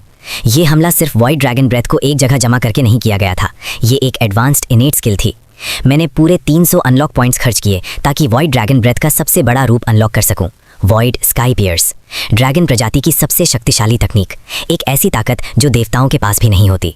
आइस फीनिक्स मुझे हैरानी से देखती है। चाहे तुम्हारी स्किल कितनी भी अच्छी हो, तुम्हारी असली ताकत मेरे आसपास भी नहीं है। तो ये कैसे हो सकता है? तुम्हारे लेवल के जानवर के पास स्किल अप्रेजर तो होनी चाहिए, है ना? खुद ही देख लो। मैं साफ शब्दों में कहता हूँ, स्किल अप्रेजल एक आम स्किल है। ये ट्रूथ स्किल का ही एक छोटा रूप है जिसमें उसकी बाकी ताकतें नहीं होती। पर ट्रूथ की तरह ये तुम्हें दूसरे की लेवल और स्टैट्स पढ़ने देती है। लड़ाई से पहले दोनों के बीच का फर्क समझने के लिए अप्रेजल का इस्तेमाल लगभग हर लड़ाई में होता है, क्योंकि इसने मेरे स्टैट्स 9 दिन पहले ही देख लिए थे। आइस फीनिक्स ने इस बार देखने की जहमत नहीं उठाई, पर जब वो आज दोबारा मेरे स्टैट्स पढ़ती है तो उसकी आंखें फटी रह जाती हैं, और जब उसकी नज़र एक खास स्किल पर पड़ती है तो उसे बहुत बड़ा झटका लगता है। ब्लड लीनिएज ऑप्टिमाइजेशन मालिक के शरीर को उसके सबसे बेहतरीन रूप में बदल देती है। हमेशा के लिए सारे एट्रीब्यूट्स को 50% तक बढ़ा देती है, जिसमें आगे लेवल अप होने वाले फ़ायदे भी शामिल हैं। इसके अलावा बड़े लेवल के दुश्मनों से लड़ते वक्त लेवल कंपनसेशन देती है ताकि लेवल सप्रेशन को 40 लेवल्स तक कम किया जा सके। ये स्किल ट्री के सबसे ऊपर वॉइड स्काई पियर्स के साथ होती है। कीमत 200 अनलॉक पॉइंट्स, एक पूरे एवोल्यूशन के बराबर का एट्रीब्यूट बूस्ट। 40 लेवल्स का कॉम्पनसेशन आइस फीनिक्स के लेवल वाले फायदे को पूरी तरह बेकार कर देता है। और आखिर में रैपिड रीजनरेशन। वो मामूली स्किल जिसे मैंने पहले बेकार समझ लिया था, अब उसका वक्त आ गया था। 5 अनलॉक पॉइंट्स के बदले ये अपने आप हेल्थ और माना ठीक करती है जब तक मैं 10 सेकंड से ज्यादा बिना कोई चोट खाई एनर्जी खर्च किए रहता हूँ। 505 अनलॉक पॉइंट्स, मेरे पास जो कुछ भी था, लगभग सब कुछ, और ये मुझे आइस फीनिक्स के सामने खड़े होने की ताकत देता है। तुम भी उस शांति को तोड़ना चाहते हो जो मेरे बच्चे को प्यारी थी। आइस फीनिक्स दहाड़ती है और अपने पंख पूरे फैला लेती है। मेरी पूरी तरह से बदली हुई ताकत को देखकर आइस फीनिक्स के पास अब सीरियस होने के अलावा कोई चारा नहीं है। आइस पपेट्स को सोख कर ठीक होना, स्टैट्स बढ़ाना और फिर अपनी संख्या से दुश्मनों को कुचल देना। तीसरे फ्लोर पर हमेशा से आइस फीनिक्स की यही स्ट्रैटेजी रही है, पर पूरे 10 सेकंड बाद भी एक भी आइस पपेट घोंसले के आसपास नहीं दिखता। हैरानी से मैं मुस्कुराते हुए अपना सिर टेढ़ा करता हूँ। आइस फीनिक्स को आखिरकार समझ आ जाता है कि कुछ बहुत गलत हो गया है। आम समनिक तो विपरीत बोन फ्लैश सब्स्टिट्यूशन ऐसी आइस पपेट्स बनाती हैं जिनमें सच में जान होती है। नतीजतन उन्हें कंट्रोल करने के लिए बहुत ज्यादा दिमागी ताकत खर्च होती है। बड़ी संख्या को कंट्रोल करते वक्त भी वो सिर्फ आम कमांड्स ही दे सकती है। कठपुतलियों को ज्यादातर अपने ही दिमाग पर निर्भर रहना पड़ता है। इसकी वजह से ये पता लगाना लगभग नामुमकिन हो जाता है कि कब किस कठपुतली पर हमला हो रहा है। वैली में कम से कम 3 लाख आइस पपेट्स के होने से उन सब पर नजर रखने के लिए 30 लाख से ज्यादा का परसेप्शन स्टैट चाहिए होगा। लिवायथन का भी परसेप्शन इतना ज्यादा नहीं हो सकता। आइस फीनिक्स को कभी पता ही नहीं चला कि मैं उन्हें खत्म कर रहा हूँ। इस वक्त आइस फीनिक्स को ऐसा लगता है जैसे वो किसी बर्फीली खाई में गिर गई हो। उसने कभी नहीं सोचा था कि ये छोटा सा ड्रैगन बोन फ्लैश सब्स्टिट्यूशन की सबसे बड़ी कमजोरी को पकड़ लेगा और सच में वैली की उन लाखों आइस पपेट्स को खत्म कर देगा। तुम्हारी आइस पपेट्स सच में बहुत ताकतवर हैं। तुम बिल्कुल तीसरे फ्लोर पर राज करने के लायक हो, पर तुम अपने बीते हुए कल में बहुत ज़्यादा खोई हुई हो। मेरे साथ भी कुछ ऐसा ही हुआ है। मैंने भी अपने करीबियों को अपने सामने मरते देखा है। बेबीलोन ने मुझे तुम्हारी कहानी बताई थी। तुम्हारे बच्चे के साथ जो हुआ वो सच में बहुत बुरा था, पर मेरे जीतने की वजह ये है, मेरी नज़रें हमेशा आगे देखती हैं। जिन्हें मैंने खोया है उन्होंने मुझे वो बनाया है जो मैं आज हूँ, लेकिन तुम अभी भी उन्हीं यादों की कैदी हो। बेबीलोन, ये नाम सुनते ही आइस फीनिक्स बुरी तरह कांप उठती है। उसकी आंखों की हैरानी अब गुस्से में बदल जाती है। वो कभी ना मरने वाला बूढ़ा। आइस फीनिक्स अपने पंख फड़फड़ाती है जिससे एक भयानक तूफान उठता है। जैसे ही उसके शरीर का सारा माना उसके पंखों में जमा हो जाता है, वो क्रिस्टल जैसे पंख 7 रंगों की अंधी रोशनी से चमकने लगते हैं। मेरे चेहरे पर तनाव आ जाता है। मैं जानता हूँ कि अगला हमला आइस फीनिक्स की पूरी ताकत से होगा। जैसे ही उसके पंखों की रोशनी अपनी चोटी पर पहुँचती है, आइस फीनिक्स अपने पंखों को जोर से नीचे मारती है। एक ऐसी माना की लहर छोड़ती है जिसकी कल्पना भी नहीं की जा सकती। ये जहाँ भी पहुँचती है हवा तक जम जाती है और मैं रैपिड रीजनरेशन की मदद से पहले ही पूरी तरह ठीक हो चुका हूँ। अपनी ज़िंदगी का सबसे ताकतवर हमला करता हूँ। Comet strike, void sky pierce, जैसे अपने जबड़ों से कोई तारा छोड़ रहा हूँ, और ऐसी गर्मी जिसका अंदाज़ा भी नहीं लगाया जा सकता। एक ऐसी दुनिया को पिघला देता है जिसे पूरी तरह जम जाना चाहिए था। एक तरफ आसमान पूरी तरह जम रहा है, दूसरी तरफ वो ग्लेशियर्स पिघलने लगते हैं जो 10,000 सालों में नहीं पिघले थे। बर्फ़ और आग आपस में टकराते हैं और जो अंधा कर देने वाली रोशनी का धमाका होता है उसे शब्दों में बयान नहीं किया जा सकता। एक वक्त था बहुत पहले जब डंजन पहली बार बना था तो यहाँ सिर्फ उथल पुथल थी। प्राचीन काल में यहाँ लाए गए जानवरों ने इन 5 फ्लोर्स को आपस में बांटने के लिए भयानक और खूनी जंग लड़ी थी।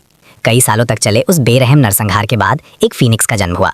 सिर्फ अपनी ताकत के दम पर उसने उस सारी लड़ाई को खत्म कर दिया और इस 5 फ्लोर के डंजन के अंदर पूरी शांति वाली एक जगह बनाई।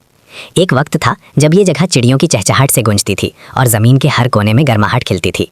यहाँ तक कि बेबीलोन, जो फाइनल बॉसेस में से एक था, वो भी तीसरे फ्लोर पर उसकी शांति में रहने आ गया। बाद में फीनिक्स ने अपने पुनर्जन्म की ताकत का इस्तेमाल किया। दुनिया की नफरत को समय समय पर सोखती रही, खुद को आग में जलाती और राख से फिर नया रूप लेकर पैदा होती, ताकि इस पवित्र जगह से सारी नफरत को दूर ले जा सके। जब तक कि एक दिन फीनिक्स का एक बच्चा नहीं हुआ। उस बच्चे ने अपनी माँ की जिम्मेदारियां अपने कंधों पर ले ली और डंजन के तीसरे फ्लोर के इस जन्नत को बचाकर रखने में मदद की। पर जो बात फीनिक्स और उसका बच्चा नहीं जानते थे वो ये थी कि नफरत और लालच को कभी पूरी तरह मिटाया नहीं जा सकता। लवियाथन, जो डंजन का मालिक था, यहाँ के जानवरों को इतने आराम से जीने नहीं दे सकता था। जानवरों को जानवर ही रहना चाहिए, जो मारने, इवॉल्व होने और ठंडे पड़ने के इस ना खत्म होने वाले चक्कर में फंसे रहें। इसलिए लवियाथन तीसरे फ्लोर पर आया, फीनिक्स के बच्चे को मार डाला और तीसरे फ्लोर के सभी जानवरों की समझ छीन ली, उन्हें बिना दिमाग का कर दिया, जो अब सिर्फ मारने वाली मशीन बन गए थे। फीनिक्स को आज भी याद है कि उसके बच्चे ने अपने आखिरी पलों में क्या कहा था। कितना अच्छा होता अगर ये शांति हमेशा के लिए रहती। काश हम इस डंजन के श्राप को तोड़ पाते। बेबीलोन, तुम भी इस डंजन के लेवायथन के बराबर के मालिक हो। तुमने चुपचाप खड़े होकर लेवायथन को वो सब क्यों बर्बाद करने दिया जो मैंने यहाँ बनाया था? इस सवाल के आगे बेबीलोन का जवाब सिर्फ 3 शब्दों का था। मैंने कोशिश की। बेबीलोन ने मुझे तुम्हारी कहानी बताई थी। मौत के करीब पहुंची आइस फीनिक्स को देखकर मेरी आंखों का गुस्सा धीरे धीरे खत्म होने लगा और उसकी जगह उस दया ने ले ली जिसे मैंने अपने अंदर बहुत गहरा दबा दिया था। अपने आखिरी पलों में आइस फीनिक्स मुझे लगातार घूरती है। मैं सिर्फ चाहती थी कि चीज़ें पहले जैसी ही रहें, सभी शांति से रहें, इस दुनिया में और मार काटना हो, पर तुमने जो किया है वो मारने से भी ज़्यादा बेरहम है। मैं इस दुनिया को वो नहीं बनने देना चाहती थी जो लवियाथन चाहता था। मैं सिर्फ तीसरे फ्लोर की शांति बचाना चाहती थी और उस श्राप को तोड़ना चाहती थी जो जानवरों को इस डंजन से बांधता है। पर तुमने ठीक वही किया है जो लवियाथन चाहता है। तुम खुद वही जानवर बन गए हो जिसे लवियाथन चाहता है। आइस फीनिक्स अपनी आंखें बंद कर लेती है, पर वो अभी मरी नहीं है। वो बस अपने इन आखिरी पलों में और कुछ भी कहना नहीं चाहती। मैं आइस फीनिक्स को घूरता हूँ और गहरे ख्यालों में डूब जाता हूँ, जब तक कि आइस फीनिक्स आखिरकार अपनी आखिरी सांस नहीं ले लेती। मैं एक शब्द भी नहीं कहता कि मैं तुम्हारे लिए उस श्राप को तोड़ दूंगा। ये शब्द मेरे मुंह से नहीं निकलते क्योंकि ये सच नहीं है। अगर मैं किसी दिन लिवायथन को मार भी दूं और इस डंजन से बाहर निकल जाऊं तो कोई दूसरा जानवर उसकी जगह लेने के लिए खड़ा हो जाएगा। मुझे माफ़ करना, मैं तुम्हारे जैसा महान नहीं बन सकता। इतने बड़े सपने सिर्फ एक छड़ावा होते हैं। मैं बस इतना चाहता हूँ कि मेरे अपनों का मुझसे दूर जाना बंद हो जाए। आखिर